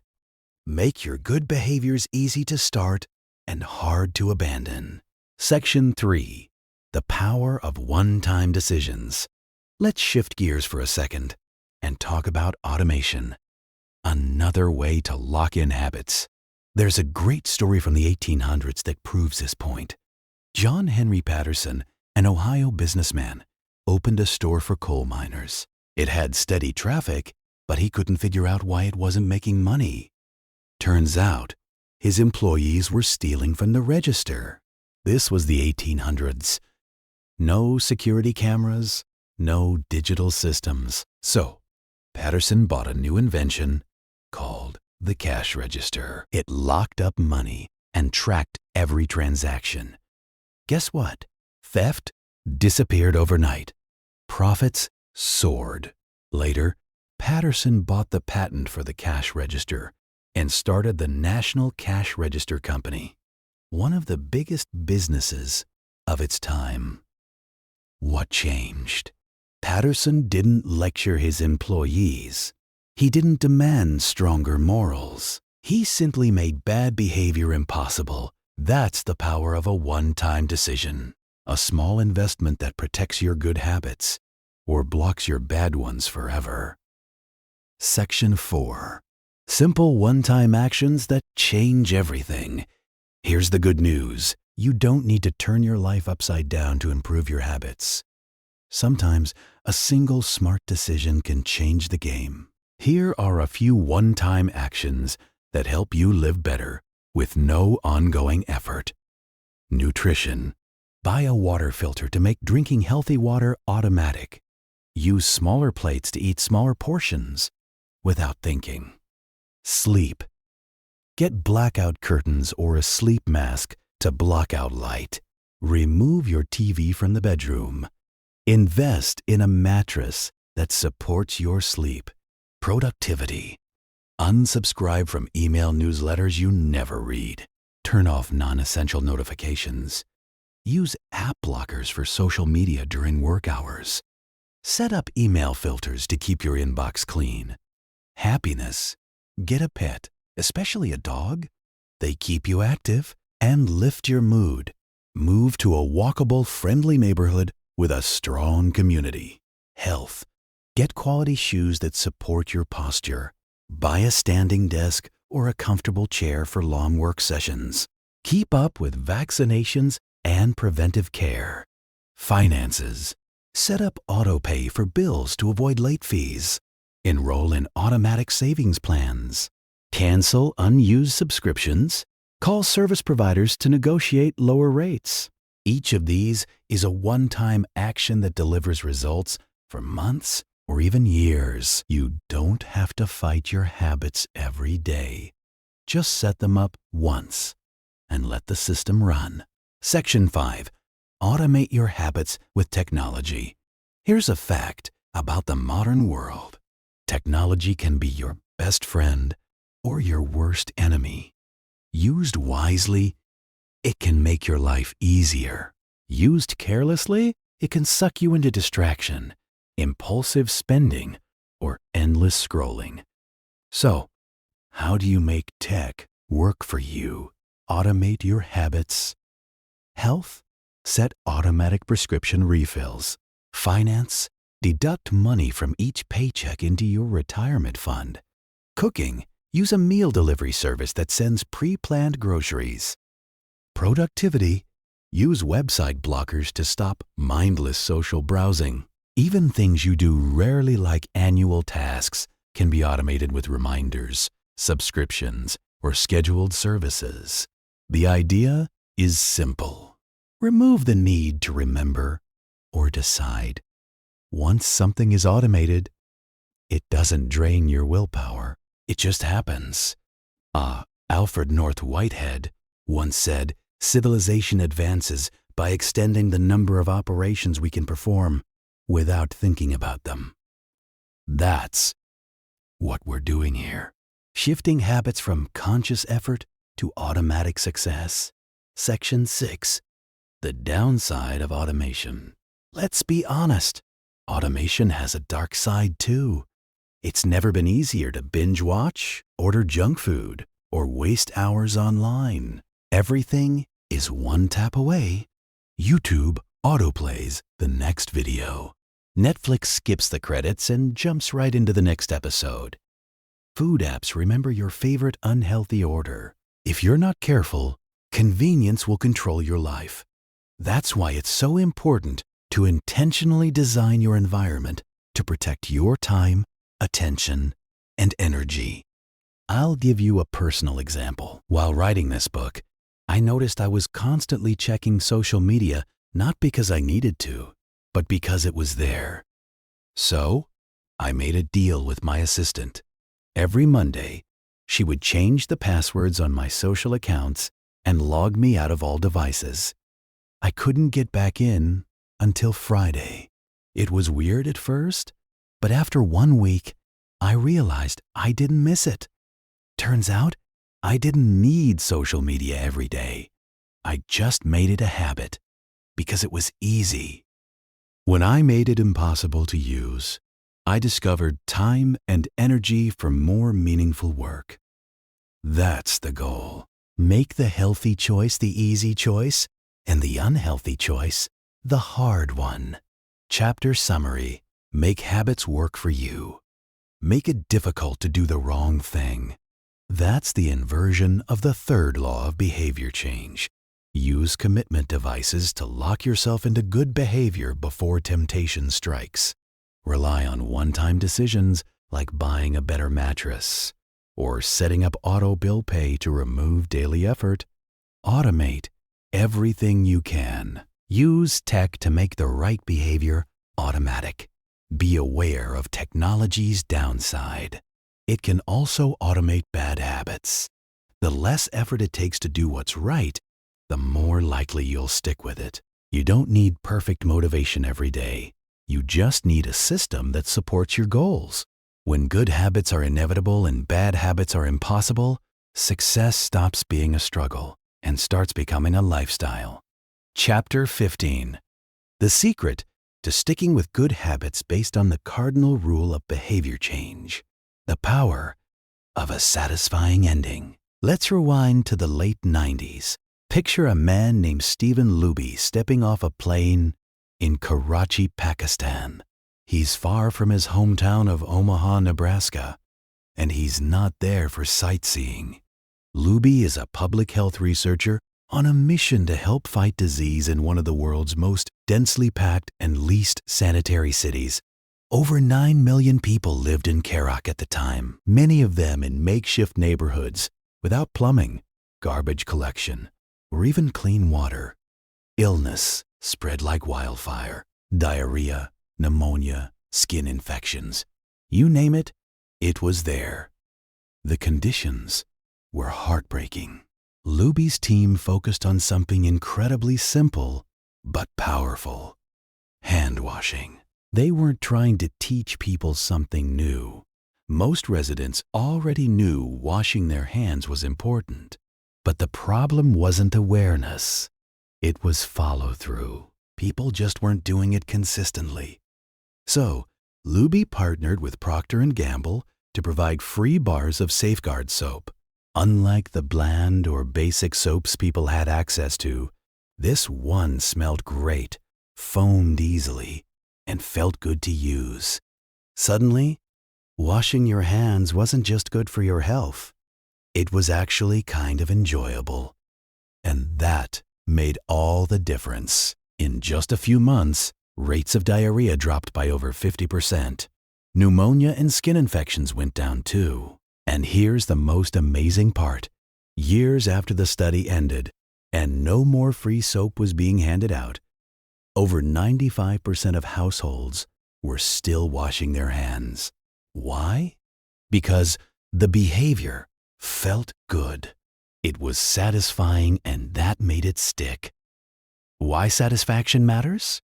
This story highlights a powerful truth. We're far more likely to repeat a habit when it feels good. Think about it. If something brings you even a tiny bit of pleasure, your brain perks up and says, "Hey, that was nice. Let's do that again." It doesn't have to be life-changing. A fresh minty taste after brushing your teeth, a clean kitchen counter after tidying up, the satisfying check mark on your to-do list. These small but positive feelings reinforce the behavior. On the flip side, if something feels unpleasant or empty, you'll avoid it, even if you know it's good for you. Let's take chewing gum as another example. It existed for decades before it became wildly popular. So what changed? Companies like Wrigley started adding flavors: peppermint, spearmint, juicy fruit. Suddenly gum was fun. It gave you a clean mouth, fresh breath, and a pleasant little burst of flavor. People were hooked. Same with toothpaste. The flavors don't actually make your teeth cleaner, but they give you that clean mouth sensation. And that's what keeps you coming back every morning and night. In short, we don't just repeat what's good for us. We repeat what feels good. SHASH, the cardinal rule of behavior change. Here it is, plain and simple. What is rewarded is repeated. What is punished is avoided. This is the cardinal rule of habit formation. It's not enough to know what's right or to want a better future. You need to feel something positive immediately after the behavior to have a shot at making it stick. The first 3 laws of habit change: make it obvious, make it attractive, and make it easy. Help get the behavior started. But this 4th law, make it satisfying, is what helps it stick around.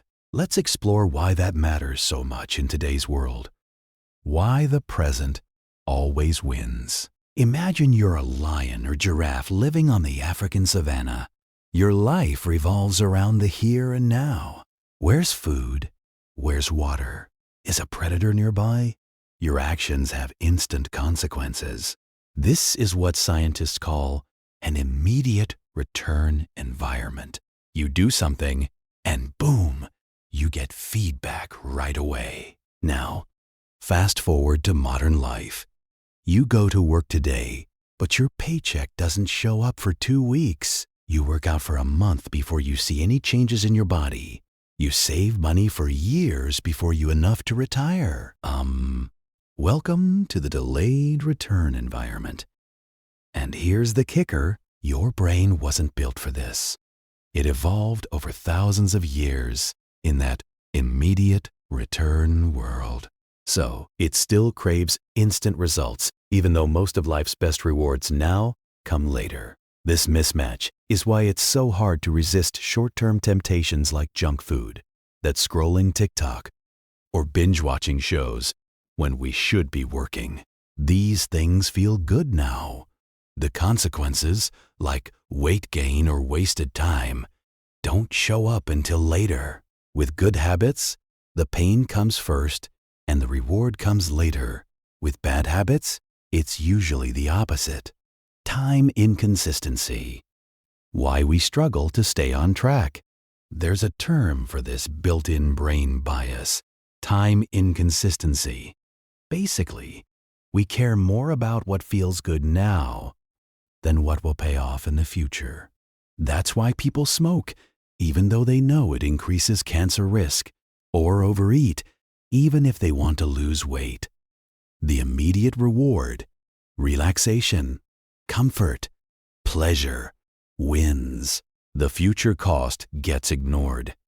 Every habit comes with two kinds of outcomes: immediate outcomes, long-term outcomes, and unfortunately, they're usually working against each other.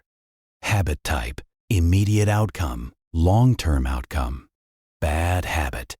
Bad habit feels bad. Good habit feels tough, feels great. So, if you want to create habits that last, you need to bridge that gap. Find ways to make good habits feel good right now, even before the long-term benefits show up. How to trick your brain in a good way. You don't have to fight human nature. You can work with it. Let's say you're trying to stop spending so much on random shopping. Here's a clever trick. Open a new savings account. Label it something exciting like new car or dream trip. Now, every time you skip an impulse purchase, transfer that money into the account. Skip the $5 coffee. Move $5 into your goal account. Skip Uber Eats. Transfer $20. Suddenly, doing nothing, not buying, feels like a win. You're literally watching your dream come closer, one skipped latte at a time. This strategy turns the pain of missing out into the satisfaction of gaining something better. Or maybe you want to cook more and eat out less. One reader and his wife labeled their savings account Europe trip. Every time they skipped dinner at a restaurant, they moved $50 into it. By the end of the year, they had saved enough for a vacation. These small rewards create instant satisfaction, which your brain loves. Choose rewards that reinforce your identity. Here's one thing to watch out for. Don't reward yourself with something that cancels out your progress. If you go for a 30-minute run and reward yourself with a double cheeseburger and fries, you're sending mixed messages to your brain. Instead, pick a reward that aligns with the person you're trying to become. Want to be healthier? Reward yourself with a massage or a new pair of running shoes. Want to be more focused? Reward yourself with a quiet nature walk or an hour of guilt-free reading. Want to be financially free? Reward yourself with an afternoon off, not a shopping spree. These rewards reinforce the identity behind the habit. Over time, that identity becomes the reward itself. You no longer exercise to get a prize. You do it because you're an active person.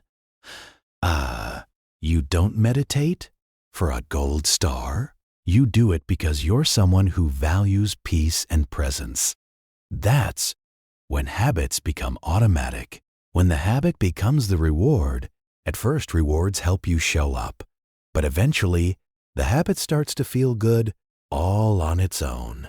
That's when everything clicks. You don't need to chase external rewards anymore. You are the kind of person who eats clean, saves money, reads every day, or works out regularly. And that identity feels better than any short-term pleasure ever could. But until you reach that point, don't underestimate the power of a little celebration.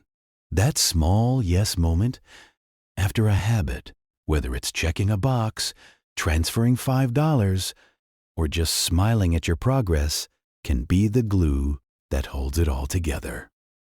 Chapter summary. The fourth law of behavior change is make it satisfying. We repeat behaviors that bring immediate pleasure or satisfaction. The brain prioritizes short-term rewards over long-term outcomes. That's why we struggle to stick with good habits. The cardinal rule of behavior change is what is immediately rewarded is repeated. What is immediately punished is avoided. Add instant rewards to good habits so your brain learns to love them. Make bad habits feel immediately costly, or reward yourself for avoiding them. Choose rewards that align with the identity you want to build. Over time, the habit itself becomes the reward. And that's where real change begins. Chapter 16, How to Stick with Good Habits Every Day. Let me ask you something. Have you ever started a new habit? Felt great for a few days, maybe even a week, and then boom, life got in the way. You got busy, missed a day or two, and suddenly the habit disappeared. You're not alone. Sticking with good habits is one of the biggest challenges we face. And it's not because we're lazy or lack discipline. It's because life is unpredictable. But what if I told you there's a simple strategy you can use to keep your habits going even when life gets messy? Let's dive into it. The paperclip trick that made millions. Back in 1993, a young stockbroker named Trent Dersmud started working at a small bank in Abbotsford, Canada. He was just 23, new to the job, and based in a quiet city. Not exactly the center of financial action. Nobody expected him to set the world on fire. But Trent had a system. Every morning, he sat at his desk with 2 jars. One was full of 120 paper clips. The other was empty. For every sales call he made, he moved 1 paper clip from the full jar to the empty one. That's it. 1 clip per call. He didn't stop until all the clips were moved. Simple, right? But wildly effective. Within 18 months, Trent was bringing in $5 million to the firm. By the time he was 24, he was making $75,000 a year. That's about $125,000 in today's money. This method, now known as the paperclip strategy, is a brilliant example of how small visual cues can keep us motivated and consistent. It's not just paperclips. One writer moves a hairpin each time she finishes a page. A guy in the gym shifts a marble after each set of push-ups. Why does this work? Because we love seeing progress. It's deeply satisfying. And when we can see that we're making progress, even in a tiny way, it gives us the motivation to keep going. Why you should start tracking your habits. One of the best tools to stick with any habit is a habit tracker. At its core, a habit tracker is super simple. It's just a way to keep track of whether you did the thing or not. Most commonly, people use a calendar and mark an X on the days they follow through. Meditated today, X. Went to the gym, X. Didn't eat junk food, X. Over time, that string of X's starts to form a streak. And then your brain goes, I don't want to break this chain. You're not alone if this sounds familiar. Even Benjamin Franklin did it. At age 20, he began tracking 13 virtues. Things like avoiding idle chatter or using his time wisely. Each night, he'd open his booklet and record how he did that day. More recently, comedian Jerry Seinfeld used a similar method. He wasn't focused on how funny his jokes were. He just focused on writing every day and never breaking the chain. That's it. You might not be writing jokes or closing stock deals, but the principle is the same. The power behind habit tracking. Let's break down why habit tracking is so effective. It taps into 3 key psychological principles. 1, it makes your habits obvious.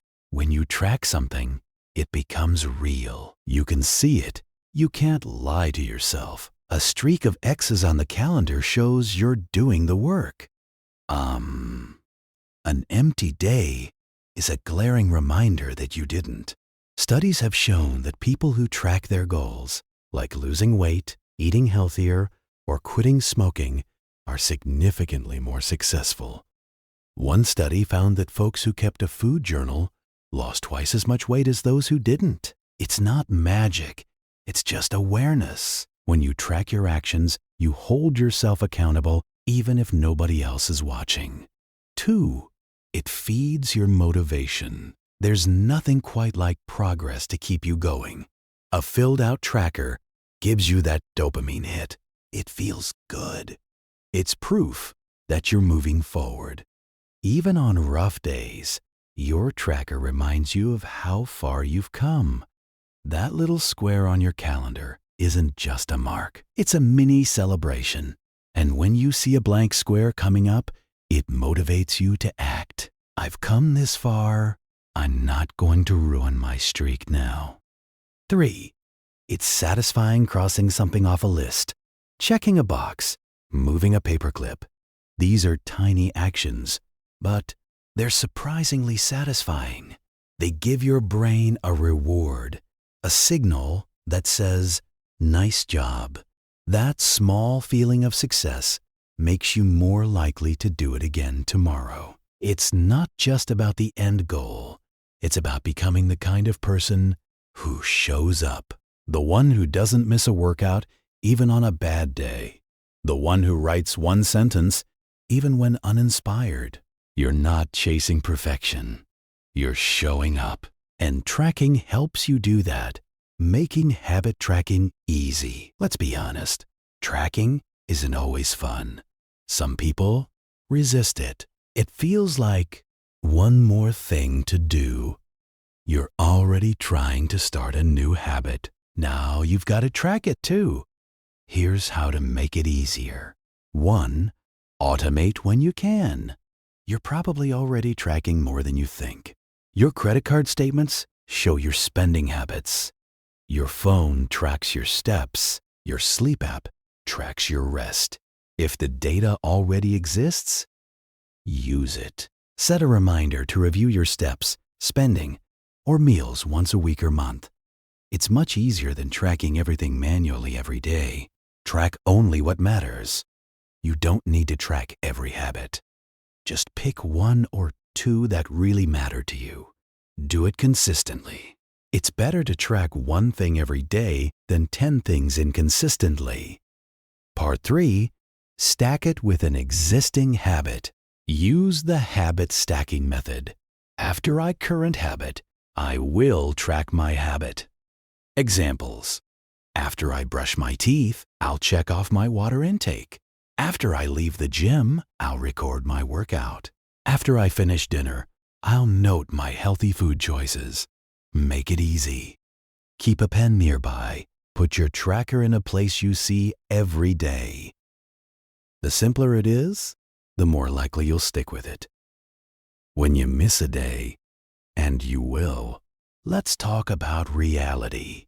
You're going to miss a day. It's inevitable. You'll get sick. Travel will throw off your routine. You'll just forget.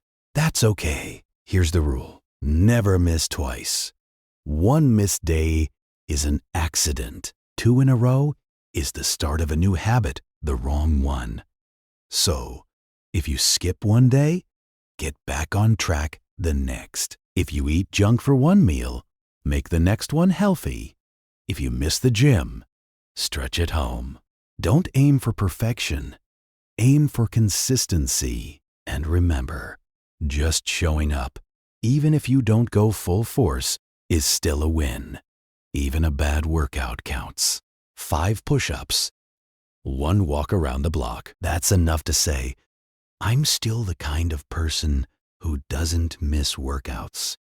Momentum is fragile. Don't let one bad day snowball into a lost month. Be careful what you measure. One last word of caution. Not all progress is visible, and not everything worth tracking is measurable. Let's say you run a restaurant. You decide to measure success by how many customers pay each day. Sounds smart, right? But what if people are paying but not enjoying their meal?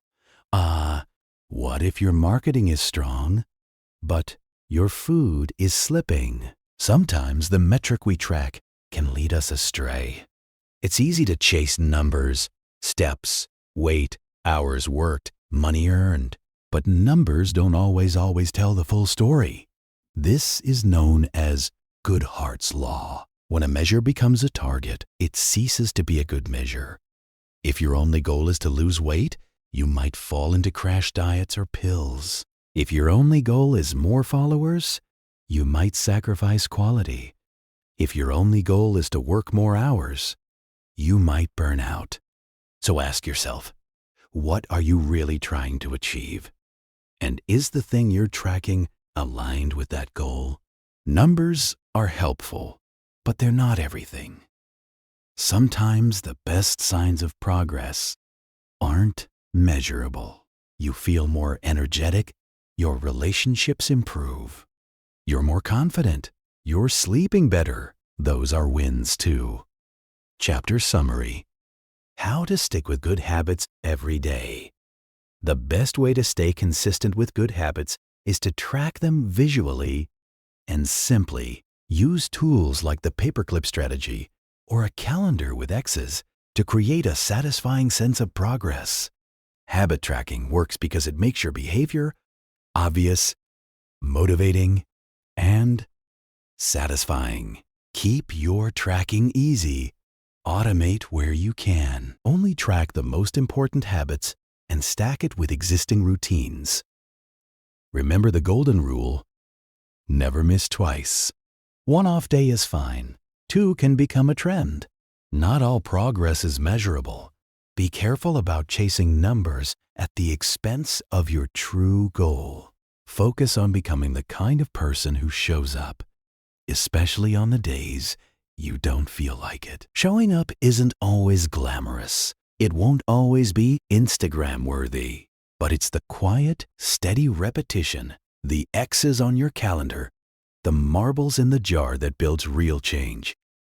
Not all habits stick easily, but with the right system and a little self-kindness, you'll find it's a lot easier to stay on track one day at a time. So, grab your tracker, make your mark, and don't break the chain. Chapter 17: how an accountability partner can change everything.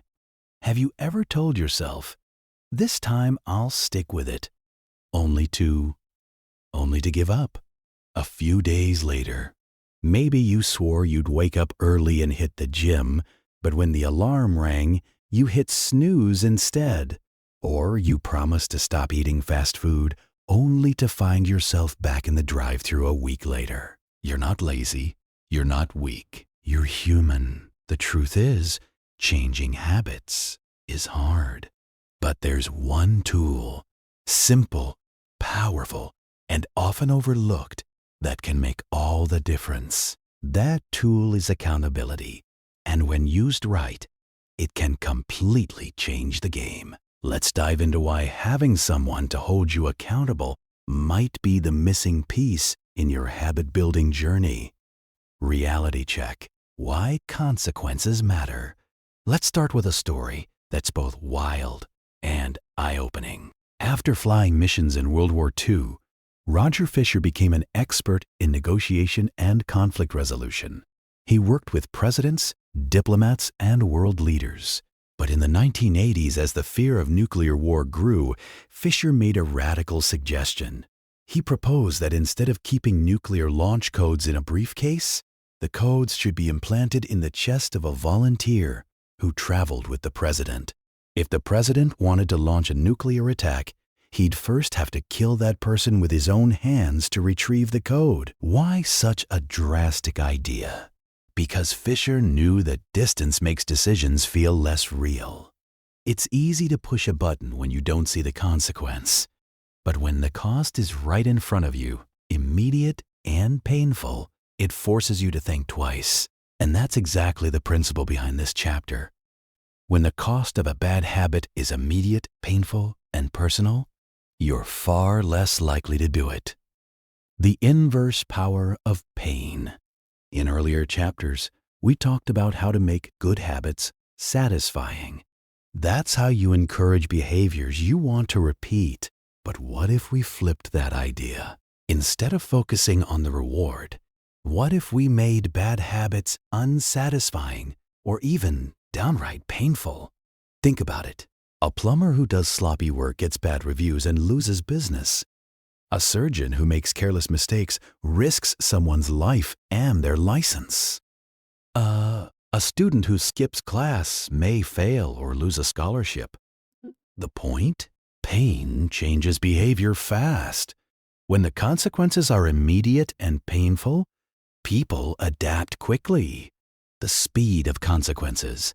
We keep doing bad habits because they usually feel good in the moment, even if we know they're bad long term. Scrolling through social media instead of working feels great right now. Skipping the gym for Netflix? Awesome for the next few hours. Eating that entire pizza by yourself tastes amazing. But the downside, it comes later. Weight gain, poor health, missed goals. And because the consequences are delayed, we let ourselves off the hook. That's why the secret to stopping bad habits is speeding up the cost. Make the downside hit now, not later. When the pain of procrastination shows up immediately, you're far more likely to take action. Introducing the habit contract. So, how do we apply this to real life? Meet the habit contract. Think of it like a personal agreement, written or spoken, that sets the terms of your habit. And what happens if you don't follow through? Here's the kicker. It's not just between you and yourself. You loop in another person, someone who will hold you to it. Let's look at a real-world example. Brian's story, turning habits into commitments.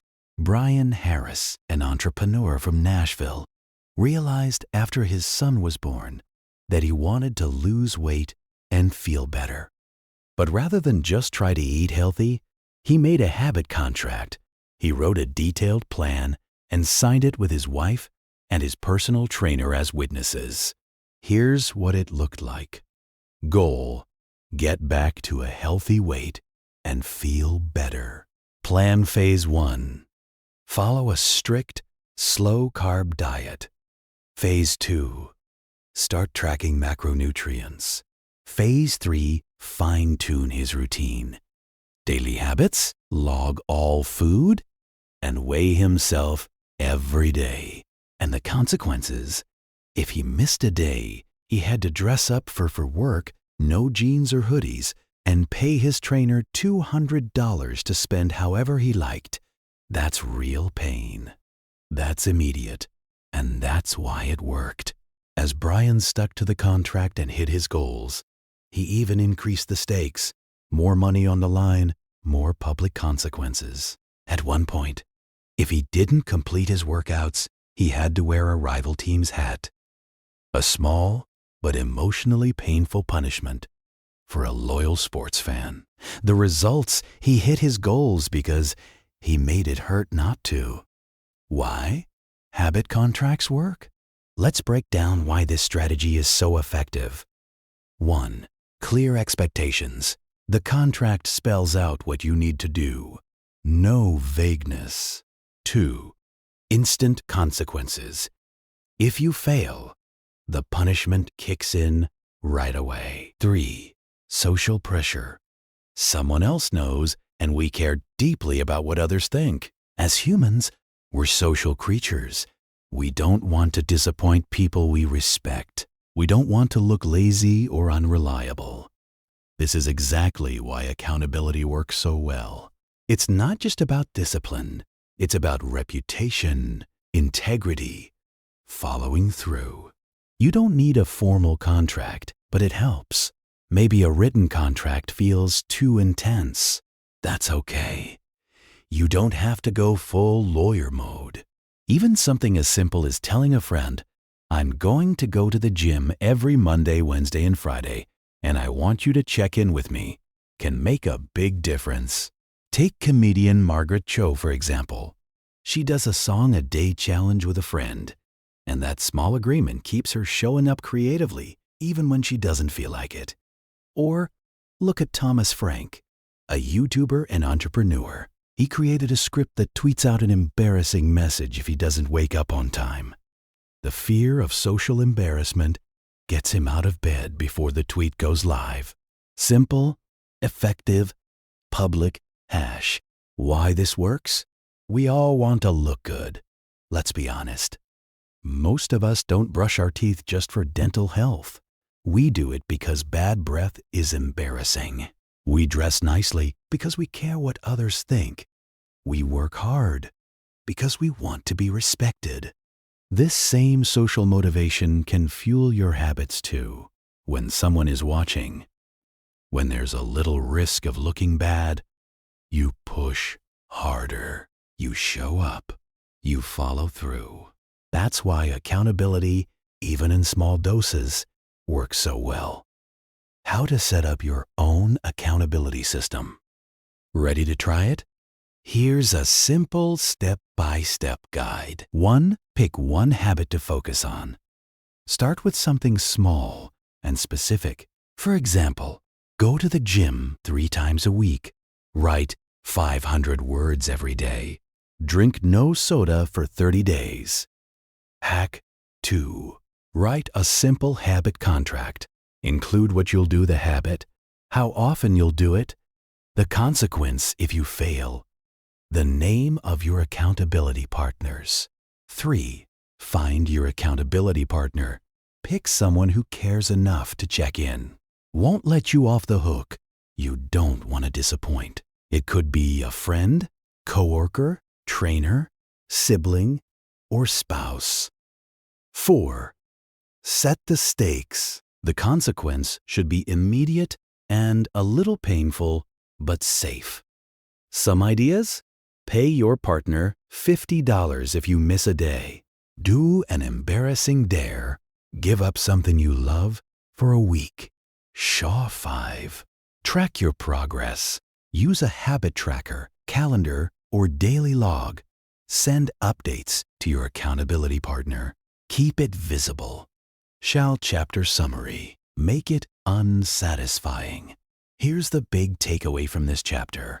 Bad habits stick because they're easy and feel good now. The best way to stop them is to make them feel bad immediately.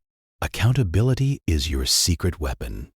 It brings fast consequences and social pressure. A habit contract turns your goal into a commitment. It makes it real. Even a simple check-in buddy can help you stay consistent. We don't want to look lazy, unreliable, or untrustworthy. Use that to your advantage. So, if you've struggled to stick with habits on your own, don't go it alone. Add a little pressure. Let someone in, because sometimes the best way to win the battle in your head is to bring someone else into the fight. You don't need more willpower. You need a system that won't let you off the hook. And now you have won. Stay accountable. Stay consistent. Stay in the game. Chapter 18. Play to your strengths. The truth about talent. Let's start with a little thought experiment. Imagine taking 2 world-class athletes, one of them dominating the swimming pool, the other crushing it on the running track, and switching their sports. Could they still be great? You probably know Michael Phelps. He's the most decorated Olympian in history, with 23 gold medals, all earned in water. But you may not have heard of Hicham El Guj. He's one of the greatest middle-distance runners of all time. In 2004 at the Athens Olympics, he won gold in both the 1,500-meter and 5,000-meter races. Now, here's the twist. Despite the fact that Phelps is 6'4" and El Guj is 5'9", they wear the same length pants. Why? Because Phelps has an unusually long torso and short legs, perfect for gliding through water, while El Guj has long legs and a short torso, ideal for speed on land. switch their sports, and both would struggle. Phelps would be too heavy to compete with the lightweight distance runners. El Garou's shorter frame and limb length would make him inefficient in the pool. It's not about work ethic. It's not about desire. It's about the game they were built to play. This is the heart of this chapter. Success isn't just about working hard. It's about finding a game where your natural talents give you a real shot at winning. Why? Your natural strengths matter. We all love the idea that hard work can beat talent. And sometimes it does. But the truth is, talent makes the path smoother. It gives you a head start. Does this mean your future is locked in by your genes? Not at all. Your genes aren't a sentence. They're a set of starting conditions. Think of it like this. Genes are like the foundation of a house. You can't change where it starts, but you can build something amazing on top of it if you understand what you're working with. The secret? Match your habits to your nature. For example, some people are naturally more detail-oriented. They'll thrive with habits like meticulous budgeting or daily journaling. Others are more big picture and creative. They might prefer brainstorming sessions, vision boards, or flexible routines. Neither is better, but trying to force a habit that goes against your nature, that's a battle you'll lose more often than not. Success becomes more likely and more enjoyable when you pick habits that fit who you already are. Personality and habits, the hidden connection. Let's get practical. How do you know which habits are a natural fit for you? Start by understanding your personality. Scientists often break personality down into 5 main traits, known as the Big Five. 1. Openness. Are you curious and imaginative, or more grounded and traditional? 2. Conscientiousness. Are you organized and disciplined, or more spontaneous and flexible? 3. Extroversion. Do you thrive around people, or recharge when alone? 4. Agreeableness. Are you empathetic and warm, or more analytical and independent? 5. Neuroticism. Are you sensitive to stress and emotion, or usually calm and steady? Each trait affects how easily you'll adopt different kinds of habits. Like, let's say you're high in conscientiousness. You'll probably do well with habits that require structure, meal prepping, calendar planning, and goal tracking. But if you're more spontaneous, you might prefer habits with built-in variety and flexibility, like trying new workouts, or setting daily intentions instead of rigid schedules. Or consider extroverts versus introverts. If you love being around people, group classes or study circles could be the key to staying consistent. If you recharge alone, solo journaling or home workouts might be your jam. What matters is not what works for someone else. It's what works for you. Trying to force yourself into a habit that doesn't align with your personality is like swimming upstream. You might make progress, but it's exhausting and probably won't last. Instead, build your habits around what already excites you. Find the game that loves you back. Now, let's zoom out. It's one thing to build habits that suit your personality.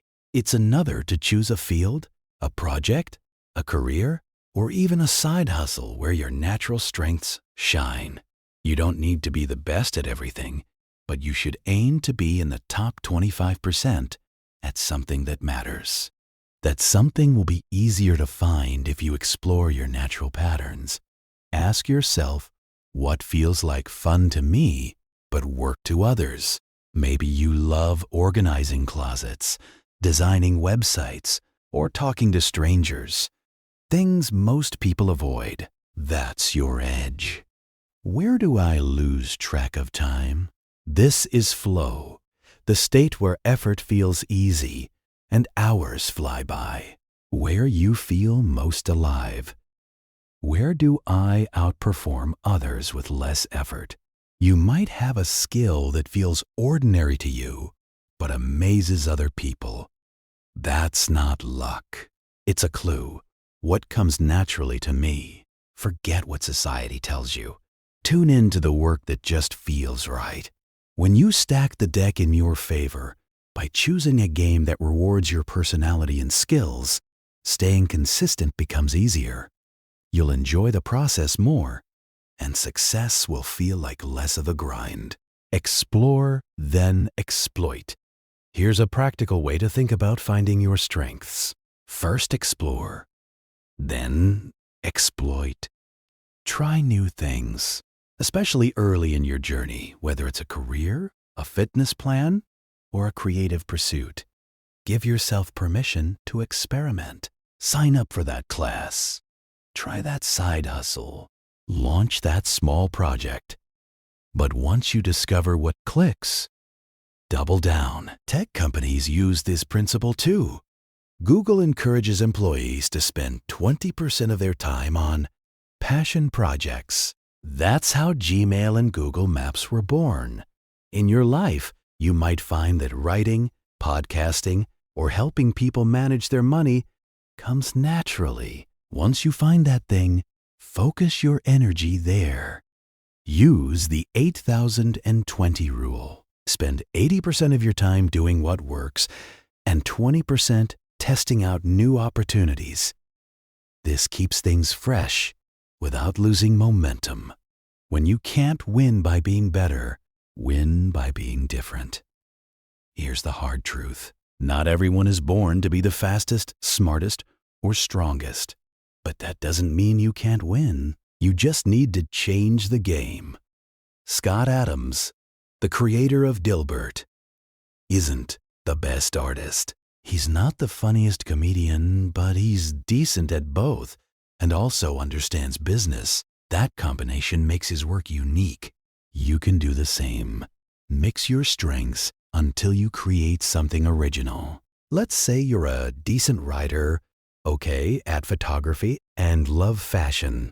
Combine them, and now you're a lifestyle blogger. Or maybe you're into fitness, but not the gym. Combine your love of nature and movement, and boom, you create a hiking and wellness YouTube channel. Niche down. Specialize. Create a combination that plays to your strengths and reduces your competition. Genes clarify your focus, not your future. Let's bring it home. Your genes aren't an excuse. They're information. They help you understand where you'll find ease and flow. They give you hints about what to pursue and what to skip. They won't do the work for you, but they'll guide your path. Hard work still matters. No one gets fit by having great genetics and skipping the gym. No one builds a business without showing up. But if you work hard on the things that come naturally to you, that's when progress feels fast. That's when motivation stays high. That's when habits stick. Your job isn't to beat everyone else. Your job is to find where you can be your best self and build habits that help you shine there. Chapter summary. The truth about talent. Success isn't just about effort. It's about environment and alignment. Work is easier when you play the right game.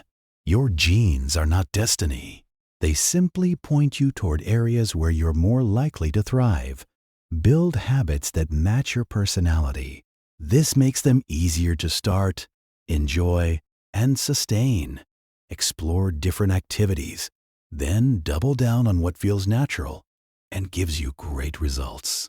If you can't win by being better, win by being different. Combine your skills into something unique. Your genetic makeup clarifies where to work hard, not whether you can succeed. Focus on your strengths. Pick habits that feel like you. This is the Shest path to lasting success. Want success to feel less like a grind? Then stop fighting your nature and start working with it. Build the habits that build you. Chapter 19. The Goldilocks Rule. How to stay motivated in life and work. The magic of momentum. Steve Martin's story. Imagine being a 10-year-old kid wandering into Disneyland just after it opened in 1955. You're not there to ride the teacups or meet Mickey Mouse. You're there to get a job. That's exactly what a young boy named Steve Martin did. He started selling guidebooks for 50 cents apiece, and before long, he landed a spot in the park's magic shop. As he grew up, Steve discovered it wasn't magic tricks that thrilled him. It was making people laugh. He wasn't chasing applause. He was chasing improvement. From tiny 5-minute gigs in noisy bars to shows with no audience at all. He kept showing up night after night. Some nights, he performed for an empty room. Some nights, no one laughed. But he kept going. Slowly, he built his act one joke at a time. From 2-minute routines to 5, then 10, then 20. He added new material, kept a few crowd favorites, and stretched himself bit by bit. It took him over a decade to become an overnight success. Eventually, Steve Martin became a comedy legend, performing in front of tens of thousands. But his real secret wasn't talent or luck. It was patience, persistence, and the ability to keep going when progress felt slow. So, how did he stay motivated for that long? The answer lies in something called the Goldilocks Rule, a simple but powerful principle that explains how to keep going when most people quit. The Goldilocks Rule. Not too easy, not too hard. We're wired to enjoy challenges, but only when they're in the sweet spot. If something is too easy, we get bored. If it's too hard, we get frustrated and give up. Imagine you love playing tennis.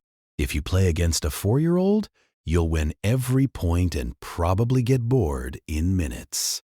On the other hand, if you play someone like Serena Williams or Roger Federer, you'll lose every point and feel crushed. But if you play against someone at your level, things get interesting. You win some, you lose some. You're on your toes, you're focused, you're having fun. That's the Goldilocks zone, where the difficulty level is just right for your current skill. Motivation peaks when the task is just barely within reach. Not effortless, not impossible. Challenging enough to keep you engaged, but not so hard that it's demoralizing. Steve Martin's comedy career was built on this rule. He didn't try to go from 5 minutes to an hour overnight. Each year, he added just a minute or two to his routine, just enough to push his limits, but not break his spirit.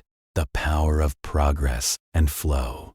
When we work on something just outside our comfort zone, something magical can happen. Psychologists call it a flow state. It's when time disappears. You're fully present, you're in the zone. Researchers found that to enter a flow state, a task usually needs to be about 4% harder than your current ability. That's not a huge leap. It's just a gentle nudge forward. Think about that. Not 40%, not 400%, just 4%. This is how habits grow from tiny sparks into full-blown fires. When you challenge yourself just enough, bit by bit, you stay engaged. You stay interested. You don't need willpower. You need just enough difficulty to keep the game interesting. What happens when things get boring? Let's be real. No matter how exciting a goal is at the beginning, boredom will show up eventually. That's what separates the pros from the amateurs. After his baseball career ended, James Clear, the author, joined a weightlifting gym. One day, a coach who had trained Olympians came to visit. James asked him, what separates the best from everyone else? The coach replied, "At some point, it's about who can handle the boredom of doing the same thing over and over." That's not what most of us want to hear. We're told that success is about passion, inspiration, or some big breakthrough moment. But real mastery, it's about showing up even when it's boring. Think about it. The athlete does the same lifts every day. The writer types even when the words aren't flowing. The entrepreneur shows up even when sales are slow. The musician practices scales. When no one's watching, it's easy to show up when you feel motivated. It's hard to show up when you don't. But that's what professionals do. Why we quit when it's working. Oddly enough, we're most likely to quit right when something is starting to work. You finally build a gym habit. You show up for a few weeks, you start to feel stronger. And then you skip a day. Then 2. Suddenly the habit is gone. Why? Because success is boring. Once a habit becomes routine, it loses its excitement. The results become predictable. You start thinking, maybe I should try something new. That's when we bounce from one thing to the next. One workout plan, one diet, one business idea, chasing novelty instead of consistency. But remember, boredom isn't the enemy. It's a sign you're on the right path. The brain loves a surprise, but not always. In psychology, there's a concept called variable rewards. Think of a slot machine. You never know when you'll win, so your brain stays hooked. We see this in everyday life. Social media likes, variable reward. Video game power-ups, variable reward. Checking email, variable reward. These unpredictable rewards keep us engaged, but they also make us restless. We crave that dopamine spike. Now, not every habit should have variable rewards. If Google only gave good results half the time, you'd stop using it. If Uber only picked you up on Tuesdays, you'd find another ride. But for habits you already enjoy, like working out, playing music, writing, adding a little variety can keep them fresh.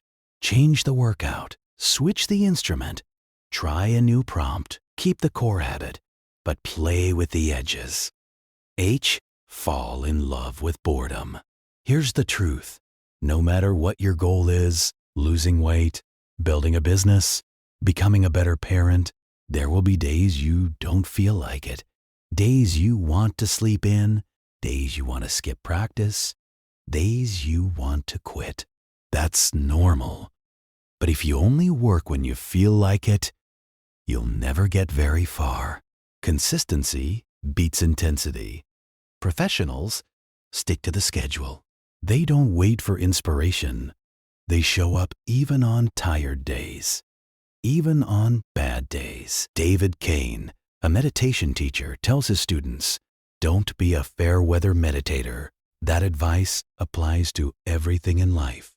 Don't be a fair-weather anything. If your goal matters, you show up no matter what the weather is like, internally or externally. The difference between amateurs and professionals. Let's break it down. Amateurs, professionals, master repetition. Wait for motivation. Work with or without it. Let life get in the way. Stick to the schedule. Quit when it gets boring. Push through the plateau. Chase novelty. Master repetition. Amateurs let circumstances control them. Professionals let values guide them. Being a professional doesn't mean you're perfect. It just means you keep going, especially when it's hard. There have been many workouts I didn't feel like doing, but I've never regretted doing them. There have been days I didn't want to write, but I've never regretted hitting publish. There have been times I wanted to take the easy way out, but I've never regretted choosing discipline over convenience. The secret? Do it again. If you want to be world-class at anything, whether it's sales, sports, coding, cooking, or content creation, You have to be endlessly fascinated with the process. You have to fall in love with repetition, with showing up, with doing the reps when no one is clapping. You have to fall in love with boredom, because that's where greatness is built, not in the moments of hype, but in the quiet hours of steady effort. Chapter summary: The Goldilocks Rule. The Goldilocks Rule says we stay most motivated when tasks are just hard enough to challenge us, but not so hard that they're overwhelming. This balance creates flow, a state of peak focus and enjoyment. The biggest enemy of success? Not failure. It's boredom. As habits become routine, they lose their thrill. That's when most people quit. Professionals don't wait for motivation. They stick to the schedule.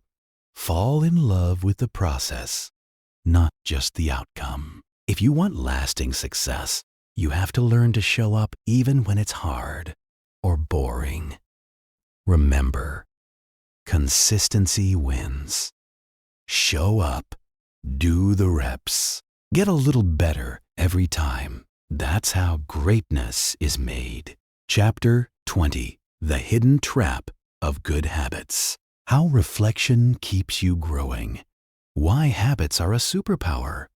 Let's start with the truth. Habits are powerful. They give us structure.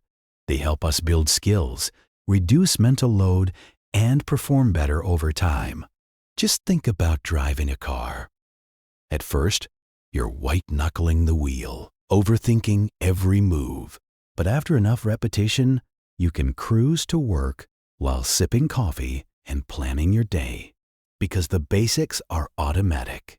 That's the upside of habits. Once you master the fundamentals, you free up your brain for more important things. You don't need to think about tying your shoes or brushing your teeth. You just do it. In any field, from chess to surgery to sports, the road to mastery begins with automation. But there's a catch. The downside of mastery, when good enough gets in the way. The very thing that makes habits great, how automatic they become, can also be their greatest weakness. Over time, when something becomes second nature, we stop paying attention. We stop noticing the little mistakes. We stop asking, can I do this better? Imagine a barista who's been making cappuccinos for 10 years. In year 1, they practiced perfect foam. By year 10, they're just pumping out drinks. The passion is gone. The attention to detail slips. They're still doing it, just not improving. This happens in all areas of life, at the gym, in relationships, in careers. We start off intentional, then we coast. The scary part, you might not even realize it, because experience feels like progress, even when it's not. In fact, studies show that after mastering a skill, performance tends to plateau or even decline slightly over time, unless you're actively working to improve it. When good enough is actually enough. Now, let's be real. Not every habit needs to be world-class. You don't need to optimize how you brush your teeth. You don't need a spreadsheet to track how you make your morning coffee. Some habits are meant to run quietly in the background of your life. And that's okay. The key is knowing the difference between the routines that maintain your baseline and the ones that push your potential. If you're chasing greatness, if you're trying to level up, you can't afford to go on autopilot. You need more than just habits. You need deliberate practice. The formula for mastery. Let's keep it simple. Habits plus deliberate practice equals mastery. This means, yes, build the habit, but then keep refining it. Take basketball players. They need to dribble without thinking. But if they stop there, they'll never learn to shoot with their weak hand or read complex defenses.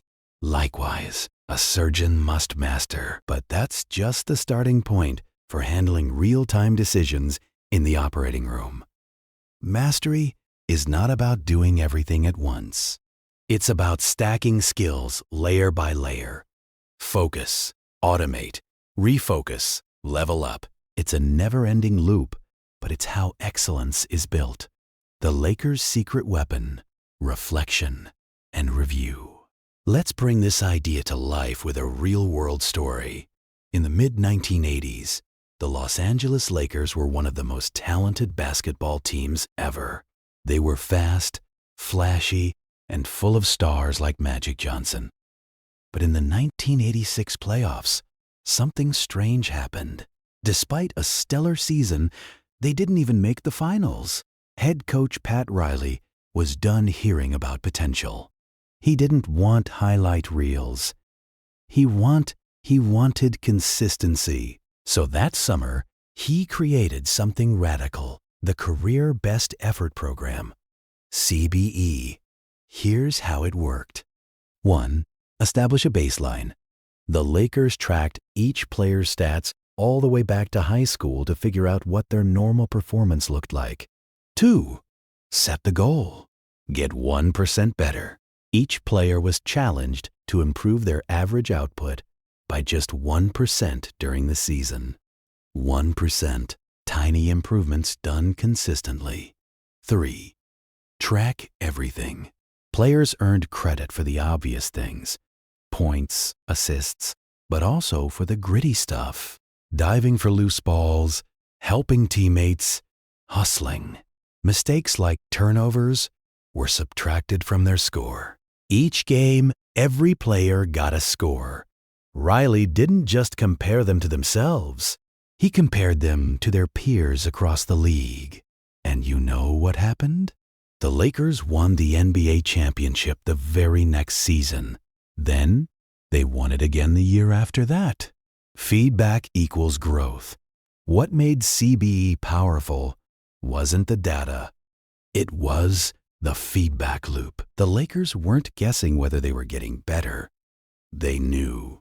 Without feedback, we fall into one of two traps. We lie to ourselves and pretend everything's fine. Or we blindly repeat what we've always done. Neither leads to greatness. Reflection and review, checking in on what's working and what's not, is what keeps growth alive. And you don't have to be a pro alley to use this. How top performers review their habits. Here are a few simple ways high achievers stay on track. 1. Take notes. Eliud Kipchoge, marathon champion. After every training session, Kipchoge writes notes about how the run went, what felt off, and what could be improved. 2. Rate your day. Katie Ledecky, Olympic swimmer.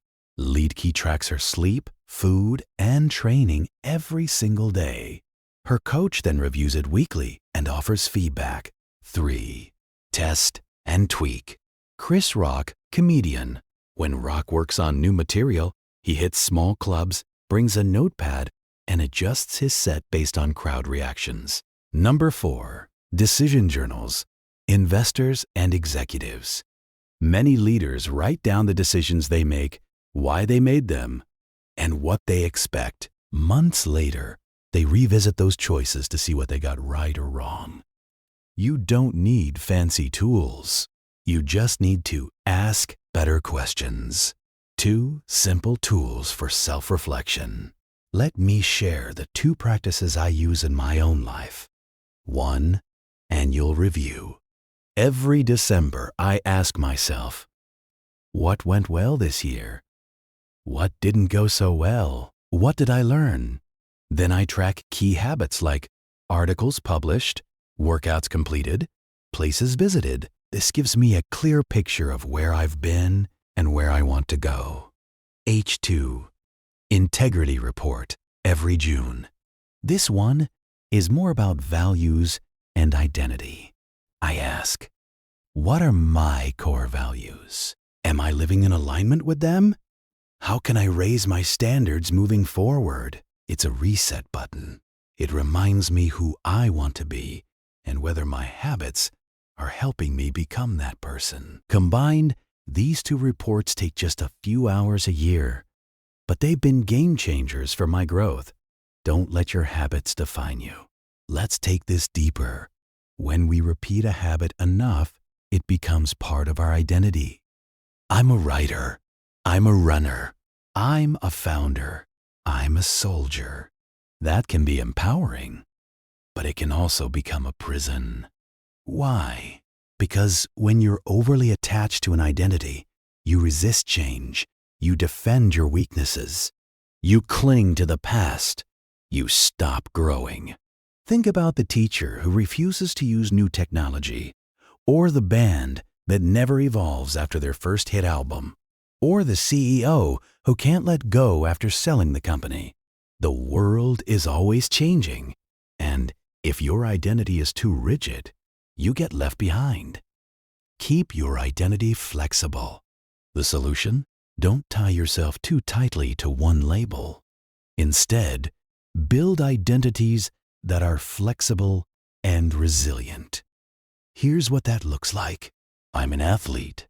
I'm someone who thrives on challenge and discipline. I'm a soldier. I'm someone who values teamwork, honor, and grit. I'm a CEO. I'm someone who builds things and solves problems. That way, when life changes, and it always does, you can adapt without losing yourself. As the ancient Taoist Lasu wrote, "The hard and stiff will be broken. The soft and supple will prevail." Growth comes from flexibility. Final thoughts. Make reflection a habit. Habits are how we start. Deliberate practice is how we grow. But reflection is what keeps us from getting stuck. Without it, we drift. With it, we evolve. You don't have to review your life every day, but carve out time. Look in the mirror, not from an inch away, where you only see flaws, and not from a mile where you see nothing at all. Check your progress, challenge your routines, and most importantly, stay aligned with the person you want to become. Summary: habits make life easier by automating behavior, but they can lead to mindless repetition if unchecked. Mastery happens when habits meet deliberate practice, continuous focused improvement. Reflection and review help identify what's working, what's not, and where to grow next. Top performers across fields, from athletes to comedians to investors, use reflection as a feedback loop for growth. Avoid tying your entire identity to one role or belief. Stay flexible and adaptable. Review your life regularly to ensure your habits are serving the person you want to become. Remember, habits build the foundation. Reflection keeps you on track.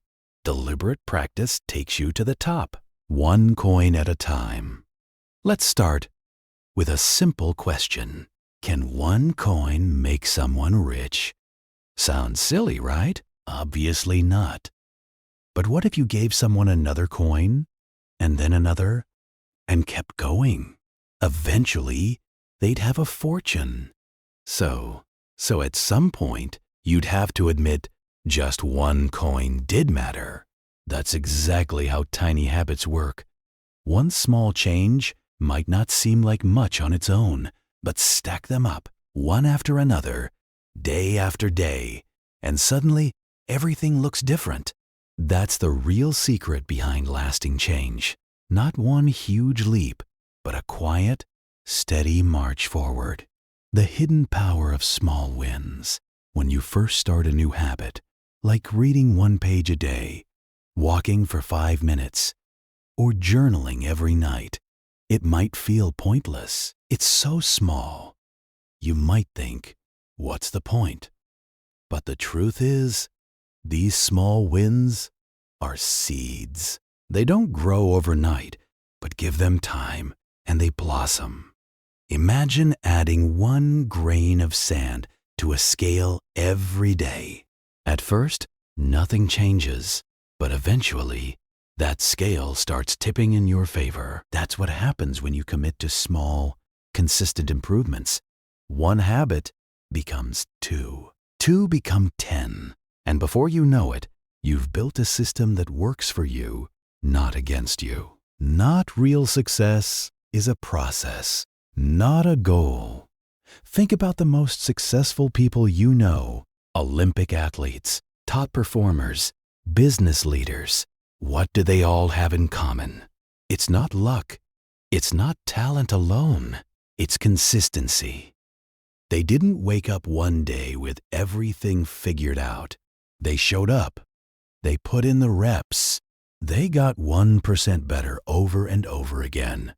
That's how real success is built. Not by chasing a finish line, but by committing to the process. Shash for you, Arash. Your system is the solution. Remember what we said at the beginning of this journey. If you're struggling to change your habits, the problem isn't you. The problem is your system. That truth still stands.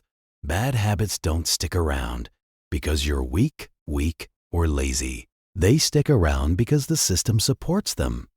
The good news: you can build a better system. That's where the 4 laws of behavior change come in. 1. Make it obvious. If you keep forgetting to do something, design your environment to remind you. 2. Make it attractive. If a habit feels like a chore, find a way to make it fun or rewarding. 3. Make it easy. If something feels too hard, simplify it. Make the first step so small you can't say no. 4. Make it satisfying. If a habit feels good, you'll want to repeat it. So, celebrate those wins. These laws are like tools. Whenever you hit a wall, go back to them. Tweak your system. Experiment. Adjust. This isn't a one-time fix. It's a lifelong game of improvement. Don't stop. That's the secret. Want to know the real difference between people who succeed and those who don't? It's not that they never mess up. It's that they keep going. You can build a strong body if you don't stop training. You can build wealth if you don't stop saving. You can grow your mind if you don't stop learning. You can build deep relationships if you don't stop showing up and caring. Progress doesn't come from intensity. It comes from consistency. That's how small habits compound. That's how real change happens. Final thought: tiny changes, big impact. So, here's what I want you to remember as we close this chapter and this book. You don't need massive motivation. You don't need to completely overhaul your life. You just need to start small and keep going. Build habits that align with who you want to become. Use the 4 laws to make those habits stick. And when it gets tough, remember, every little action counts. Every 1% improvement adds up. Every small step moves you forward. That's the power of atomic habits. Tiny changes, remarkable results. You've got this. Let the compounding begin. Thanks for watching. Please like, comment, and subscribe.